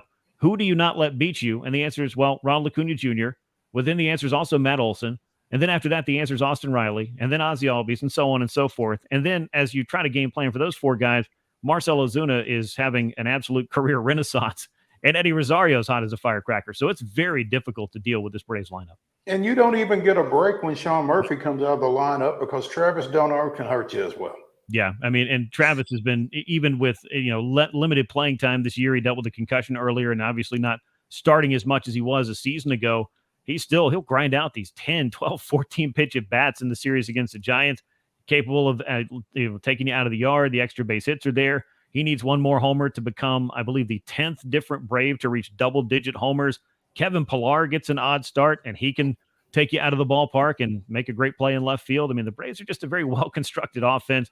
They've got a couple of pieces they can change out, specifically in d'Arnaud and Pillar, but otherwise, you pretty much know who you're expecting to see in there. They love being in there every day, want to play all 162, and I think that's a big part of the Braves' success. And some of those guys that I've talked to about it, Austin Riley in particular, they just feel like being out there is the place that they're supposed to be. If they need a day, they'll ask for one, but most of the time, I don't think any of these guys are looking for too many days off. And in today's game, you have a few more off days built into the schedule, and I think that's something that helps when you look to play 162 the way some of these guys are. When you're Bud Black and the Colorado Rockies and you look at last night's lineup and you see Kevin Pillar in there and you think, okay, maybe there. And then he takes your yard and you got to just throw up your hands at that point, right? It's like, what? Yeah. And that's the story of the Braves lineup in a nutshell right there in 2023. And 3 more homers last night. As you mentioned, the franchise record. They've got a month left to add to that. The Minnesota Twins of 2019 hold the all-time single-season MLB record, 307 home runs. The 2023 Braves are on pace for 307 home runs. So this should be a fascinating final 30 games. Can't wait. It's going to be a lot of fun, and this weekend is going to be insane. Listen, it's week 1 of college football. It's Braves and Dodgers. The good thing is Braves and Dodgers will be after most of the football games, so you'll get a chance to – except Pac-12 at night, after dark, yeah. Pac-X after dark and all. Pac-X, But, yeah, my bad. Yeah, it's going to be a fantastic weekend of sports, and I'm looking forward to it. Grant, thanks so much for taking time with us and talking a little bit of Braves. We always enjoy our visits with you, and we look forward to talking with you again soon, man. Absolutely, guys. Thanks for having me. Thanks, Grant. Let's take a break. We get back into high school sports, high school football pick'em. We'll pick 5. We'll take a break. We'll pick 5 more. But come back with us. Main Street Sports Station presented by Mid-Tennessee Bone and Joint in the Lee Company studio in just a moment.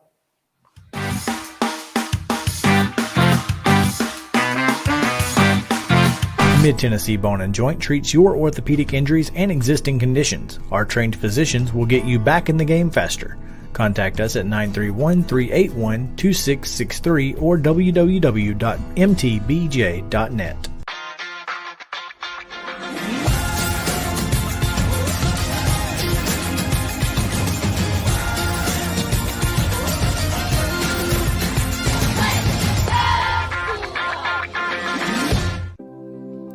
Custom Stone Handler supplies over 600 distributors and suppliers with quality stone products. Along with River Stone, we produce and distribute over 100 building, landscape, and other bulk products. Our goal is to provide quality products, service, and partnerships to ensure our customers' success. We firmly believe that the measure of any person or company is how they treat other people and customers. Give them a call at 931-490-4990 or visit CustomStonehandlers.com. With Lee Company technology, the best handymen are hands-off. Lee Company techs have been using visual findings and other smart technology tools for years to add transparency and virtually take customers along. You see what we see, whether we're in a crawl space or on a roof. With Lee Company, technology helps us help you, no matter what's happening in the world or at your house. You can't see the sights without the sounds. From the crack of the bat to the roar of the crowd and everything in between, discover what Hit City has to offer. Spend your nights cheering on the Nashville Sounds at First Horizon Park with giveaways, fireworks shows, theme weekends, and more. Single game tickets are on sale now. Visit NashvilleSounds.com to claim your seat today. Piggly Wiggly, located in Neely's Mill Shopping Center, is Columbia's locally owned and operated Cost Plus 10 grocery store dedicated to serving the community with low prices and smiling faces. Piggly Wiggly offers fresh, hand-cut meats daily as well as daily hot plate lunches from their deli counter. You're certain to see smiling faces and a helping hand when you're here at Piggly Wiggly. Come by and check out our fresh produce, high-quality meats, and more. Down home, down the street, we'll see you at the Pig. Mid-Tennessee Bone and Joint has been the official sports medicine provider for Maury County Schools for more than 40 years. We specialize in orthopedic service, and our Ortho Quick Walk-In Clinic lets you bypass the ER. Visit us online at www.mtbj.net.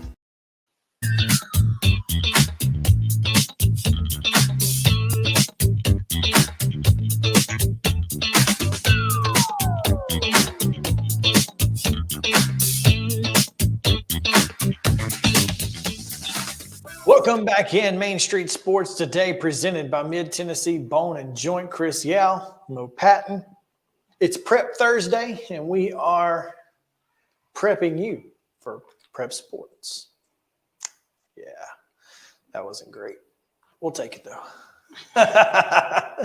It's Prep Thursday because we're getting prepped, not because of high school sports. But, yeah, we are, in fact, getting prepped, and we're going to pick 10 of the biggest games from across the Main Street Preps footprint coverage area footprint. And yeah, there's still a footprint in high schools as opposed to college. I would just like to point out that, yes, your game does matter.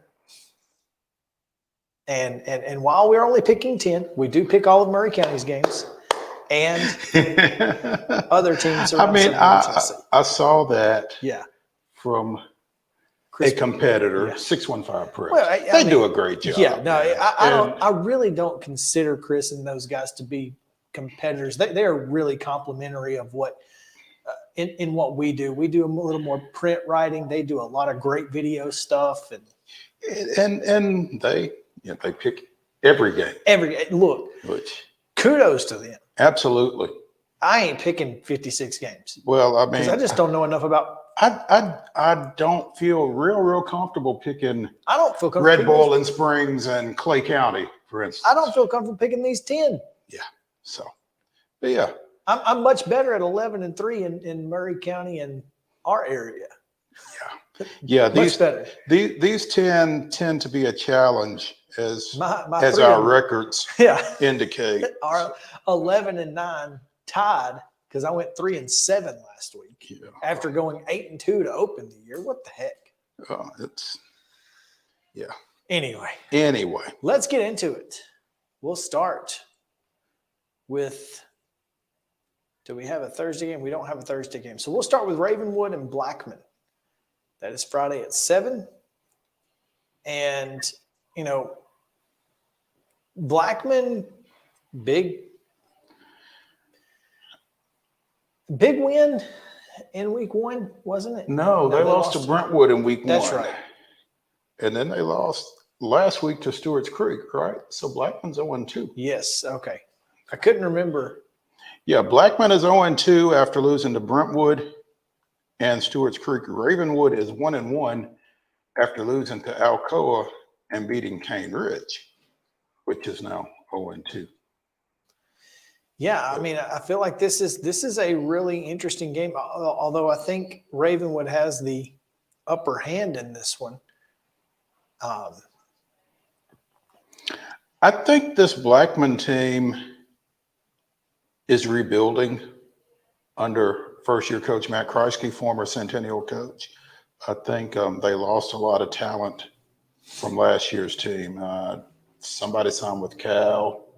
Somebody signed with Mississippi State. I mean, they sent a bunch of guys on. So, I mean, they didn't just lose seniors, but they lost talented seniors. And I don't want to say that the cupboard was bare necessarily, but I think there's been a little bit of a drop-off. And I think Ravenwood gets it done here on the road. Yeah, I've got Ravenwood in this one, and we have the same score. Yeah, we do. How about that? Yeah. Would not have guessed. Great minds, huh? Sometimes, or minds in general. A game that we've already picked, and you can see our pick later tonight. Later. But Columbia Academy at Friendship Christian. This is a 7:30 kick. So be mindful of that if you're heading out to see this one. And the Main Street Preps contingency, not much faith in the Bulldogs. I don't know that it's a lack of faith in the Bulldogs as much as it is easy for me to say, an abundance of faith in the defending Division IIA state champ Commanders. Yeah, I think this is going to be a really, really close game. I mean, I'm seeing. No, I don't think it's that. I don't think it's that. No, I don't think it's that. I think Columbia Academy has enough offense and enough offensive versatility that they can keep it close or make it close. I think Friendship wins it, but I don't think it's double digits. Yeah, I think Friendship Christian wins too. I got maybe 4 points, but you've got 3 actually. Maybe 3. Okay. Yeah. And I mean, honestly, I just feel like you're exactly right. They have the offense to take this one into the fourth quarter, and I think they will. Monte Baldwin, we've talked a lot about on this show today. Just feels like a really strong piece of offense, but don't count out the Connor Rawson. Connor Rawson, 1, has not run the ball a whole lot in these first 2 games. I think you may see more of that. I think 2, CJ Duro did not dress last week against Webb. I don't know what his situation was, but he showed up in the preseason finale against Spring Hill as a guy that can make plays in the passing game away from Harrison Brownlee. And, with Kay Jackson as well, I think they've got some pieces in the passing game that they've not really exploited through the first 2 games. I think you may see a little bit more of that. What are we doing? Sorry, that was autoplay. Harrison Brownlee, 119 yards a game receiving. So, yeah, he can certainly make you pay. And if they've got a number 2 out there, watch out. Yeah. Mount Juliet at Gallatin. This is an interesting game because Gallatin has obviously struggled a little more than in historically speaking recently, but they're still really talented football team. Well, Gallatin's got a new coach for one thing. There's that. And I think Gallatin lost to Hendersonville in their opener. They did. Against Hendersonville. But they bounced back last Bounced week. back with a win over Station Camp last week, I believe. Because I had picked Station Camp, I remember. 42-39 the score on that one. But Hendersonville, what? I'm sorry.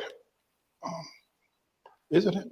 yeah, they lost to Hendersonville 47-30. Yeah, okay. Mount Juliet's off to a 2-0 start, having defeated Cane Ridge on Thursday night in week 1, and then a big win over Hunters Lane last week, 56-12. Yeah, you know, I've got Mount Juliet in this because Trey Perry's going to Trey Perry, I feel like.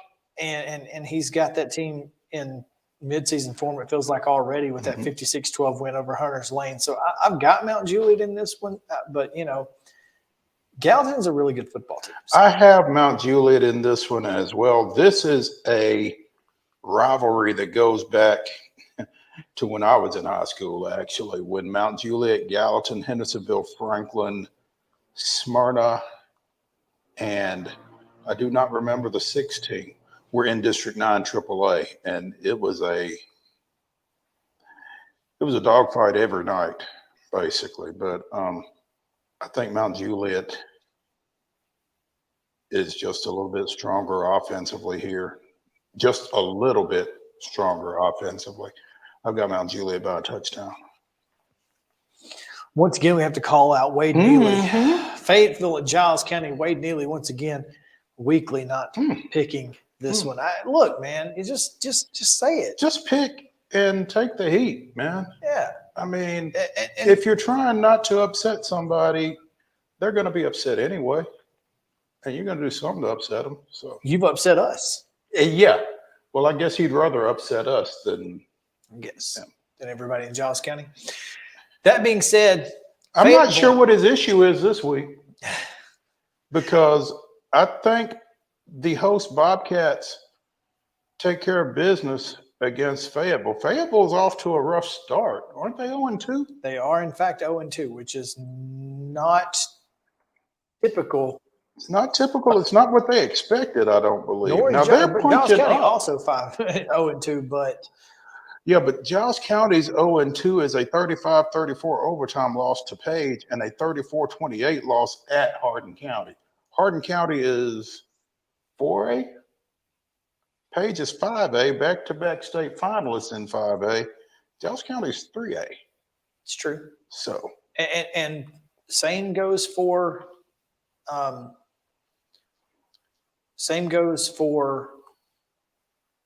Fayetteville. They played 4A Upperman and got beat 26-0. Now, they did play Moore County last week on the road, and it was a 34-14 win for Moore County. But I don't know if you've seen it. Fayetteville's schedule is rough. yeah, 6 straight road games to open the season before they finish with 4 at home against Sequatchie, Nashville Christian, No Picnic, Cascade, and Forest. That's a wild schedule. I've That never seen is. that. I've never seen that. They do not play at home until the final weekend in September. That's wild. But yeah, I want. That's literally homecoming, isn't it? Yeah, at this point, it's just, you might as well just. Goodness gracious.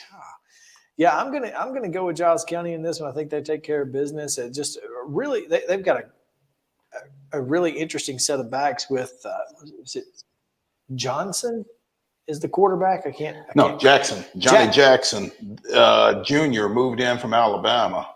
Stop me if you've heard this before. A quarterback moving in from Alabama to Giles County. That never happens. Well, it's so close to right there, you know. And so I've got and Fayetteville clearly.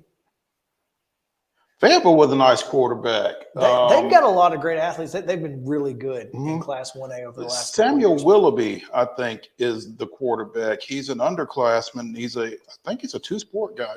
Plays basketball as well, but I think football is his bread and butter. So, yeah, I mean, Fayetteville's got a lot of athletes, and I was shocked at that Moore County score. I mean, I'm not necessarily shocked that Moore County won the game. I'm just but it was pretty well handily, and that's not something we've been used to seeing Fayetteville 34-14. Yeah, it's not something we're used to seeing Fayetteville take on the chin like that. So Fayetteville is up to 2A this year, that's right, they are. and This may not have been the best time for them to go up. Yeah, it's unfortunate. Yeah. We both got Giles County there. Brentwood at Hendersonville. Until Brentwood loses, I'm picking them. I'm with you, because that win over Brentwood Academy last week really kind of changed my perception of them. Did not expect them to win that ball game. Had Clint Finch on last Thursday on Coach's Corner, and he wasn't necessarily confident or overly confident, but he was very resolute in the fact that, you know, I like my team and I like our chances. And they went out and did it. And Baylor Hayes went out and, if not out-dueled, certainly played even with, you know, highly touted BA quarterback George McIntyre. And this is a good Hendersonville team, but I like the Bruins here. Yeah, I'm with you. Until they lose, I'm riding. I'm riding with the Bruins. And again, they've got Hendersonville is really good. I mean, don't get me wrong. I think Hendersonville is going to play really well in this game, but Brentwood is the team to beat right now for me. All right, let's take a quick break. When we come back, we'll pick the remaining 5, including our game of the week this week, which is Beach at Riverdale. So stick around. Main Street Sports Today is presented by Mid-Tennessee Bone and Joint. We'll be back after this.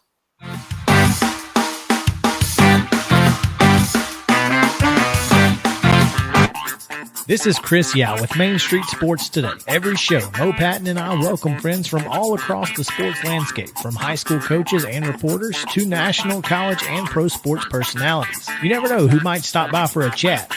She's on Thinking Out Loud, presented by Regions, and Out of Pocket with Alyssa Lang. It is, in fact, Alyssa Lang. I'm a little nervous. I'm going to lower the bar for guests now. Oh, no. Like, apologies in advance. It sounds like SEC Commissioner Greg Sankey. You got that radio voice. I do. It's a good sound. Thanks for radio, too. As do we. And then here's the other thing. You guys, you're spot on with the name. Everybody wants to be on Main Street. Everybody wants to be on Main Street. So, and we reach every main street in Middle Tennessee, Coach? Yeah, that's it. So Perfect. when you are on Main Street and you are moving, you gotta love it. Like you're moving. I was impressed. I'm glad someone.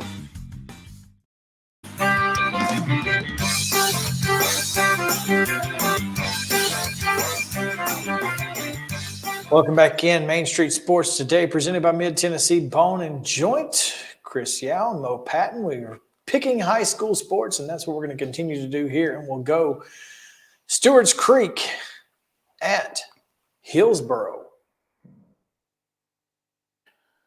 Stewart's Creek, like we said, defeated Blackman last week. I think they opened with a win over Tullahoma. So they've gotten off to a great start. And I think probably just from a number standpoint, I think at some point they're probably going to wear on Hillsboro. So I think the Red Hawks get this one. Once again, the autoplay. Trying to doing too much over there, big guy. Well, I'm trying to be a little bit, semi-prepared for these conversations, and Max PREPS not letting me be great.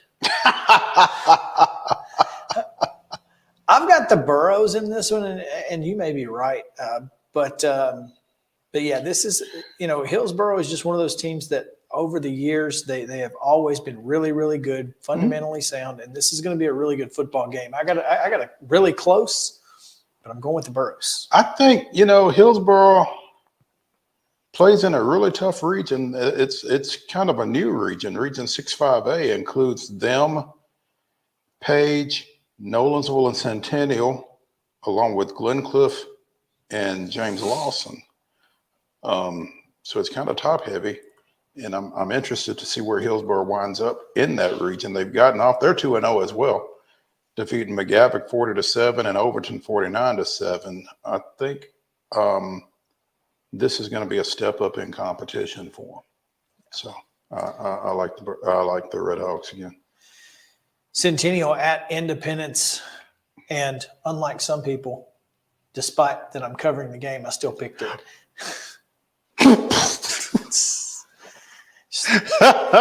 Throwing shots at Wade here. Oh, today. goodness. And this is an interesting game because we talked about this, and again, you can hear us talk a little bit more about it tonight on the Main Street Murray football preview show at 6:30-ish. Centennial just has a plethora of great backs. And I went back and forth on this game so much. Really? I mean, I was sitting there going, okay, but Independence really just they proved to me that they can win against a really solid opponent in Page. This game's at home, but I just couldn't quite go Indy in this. This is a tough one, but I had to go Centennial, and I did it real close, 34-31. It wasn't as tough for me. I don't know why. No disrespect to Independence, because they really showed me a lot of resilience in bouncing back from a 17-0 halftime deficit to defeat Page last week in triple overtime. But I feel like, for whatever reason, I think Page may kind of have a mental block about Independence, because that was the third straight time they've lost to Indy. And again, not taking anything away from Independence, I just think it might have been at least as much Page as it was Independence in that game last week. I don't think Centennial, especially with a new coach, has any such predispositions, and they're throwing up points. They scored 34 against Franklin 2 weeks ago. They scored 42 last week against Summit. I think they're going to score. And I'm not sure Indy can score with them. So I've got Centennial in this ball game. The Battle of Franklin, speaking of Page. No, the Battle of Franklin is Centennial and Franklin. This is just a game between two Williamson County teams. Mm-hmm. I know it's not called that. But they are the two oldest, or they're two of the three oldest high schools in Williamson County, Franklin and Page. This is a game that didn't get played for a long time. Mm-hmm. And the fact that it's back, it's pretty cool. Mm-hmm. It is. You're right. Franklin at Page, Friday at 7. Of course, the last time Franklin was at Page before, I guess, 2 years ago, didn't quite look like it does now. No. and no, not at all. So this is going to be a really interesting ball game, because Franklin is struggling over the last couple of years. And obviously, this is a rivalry, even if it didn't get played. Mm-hmm. It's kind of like when the Iron Bowl was gone for those 30 or something years. Mm-hmm. You don't think that Page particularly wants to win this thing? And that's the thing. I think it may mean more. I think this is a game that will mean more to Page than it does to Franklin.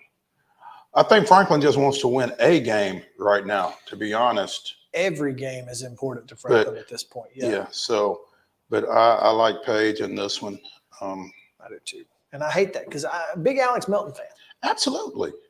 But big Charles Rathbone fan, for that matter. In case you didn't know, I'm a Franklin grad. Yeah. So, it's kind of tough to see them where they are right now. But yeah, I think Page gets this one. Also, we have the same score. Yeah.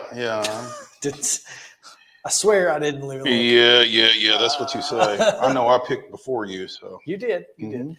Waverly at Mount Pleasant. This is, again, a game that we'll be paying close attention to. And we'll be talking more about it on our preview show later this evening, so be sure and check that out.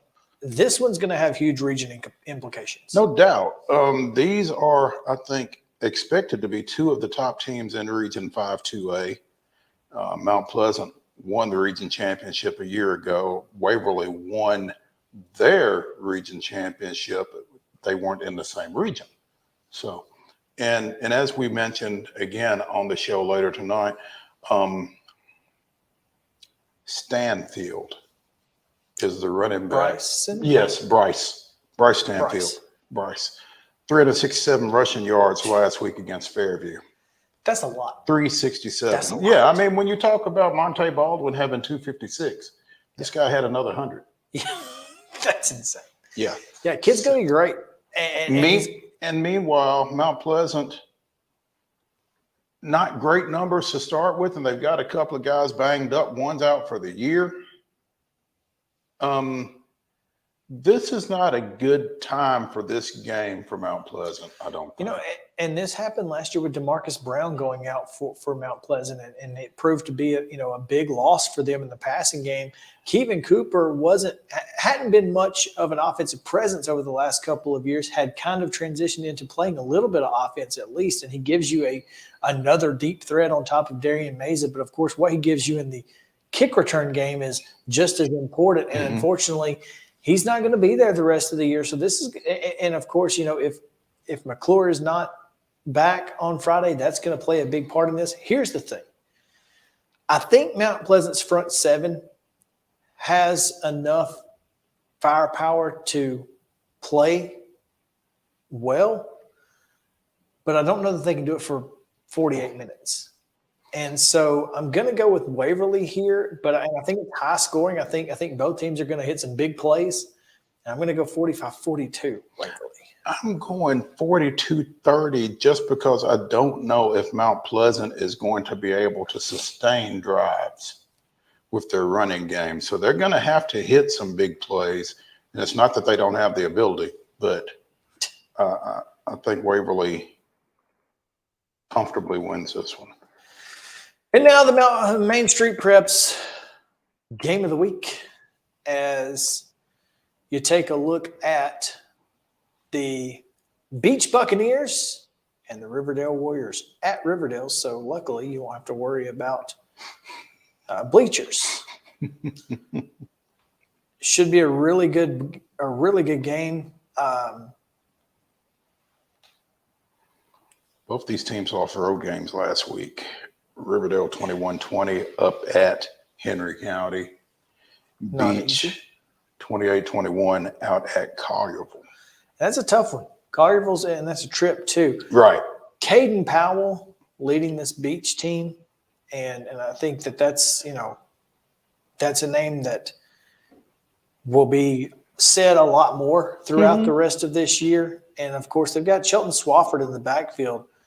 And I think that's kind of where Beach is going to make its hay, is in the run game. But I think Riverdale just has a little bit extra this week. So I'm going to go with the Warriors here. I'm going with the Warriors as well. We talked about big playability in that Waverly Mount Pleasant game, and I think Riverdale probably just has a little bit more juice than Beach does as far as that goes. I think Riverdale can kind of get a few more edges and make some things happen on the outside, and that's kind of the basis for me taking the Warriors in this one. Yeah, as much as I would love to take Beach in this one, I feel like Riverdale they're a little more familiar with their surroundings. Beach with a new coach, new quarterback, a lot kind of going into not new coach. I'm sorry, just new quarterback. New quarterback. Yeah. And I don't know. I guess I was thinking Gallatin. I'm not sure. Anyway, I just feel like there's a little bit more familiarity with their surroundings. So I'm going to go with the Warriors. That's going to do it for Prep Thursday here on Main Street Sports Today, presented by Mid-Tennessee Bone and Joint. We'll be back tomorrow with college football, a little reaction from tonight, preview for the weekend. Look forward to seeing you guys then. Have a good one.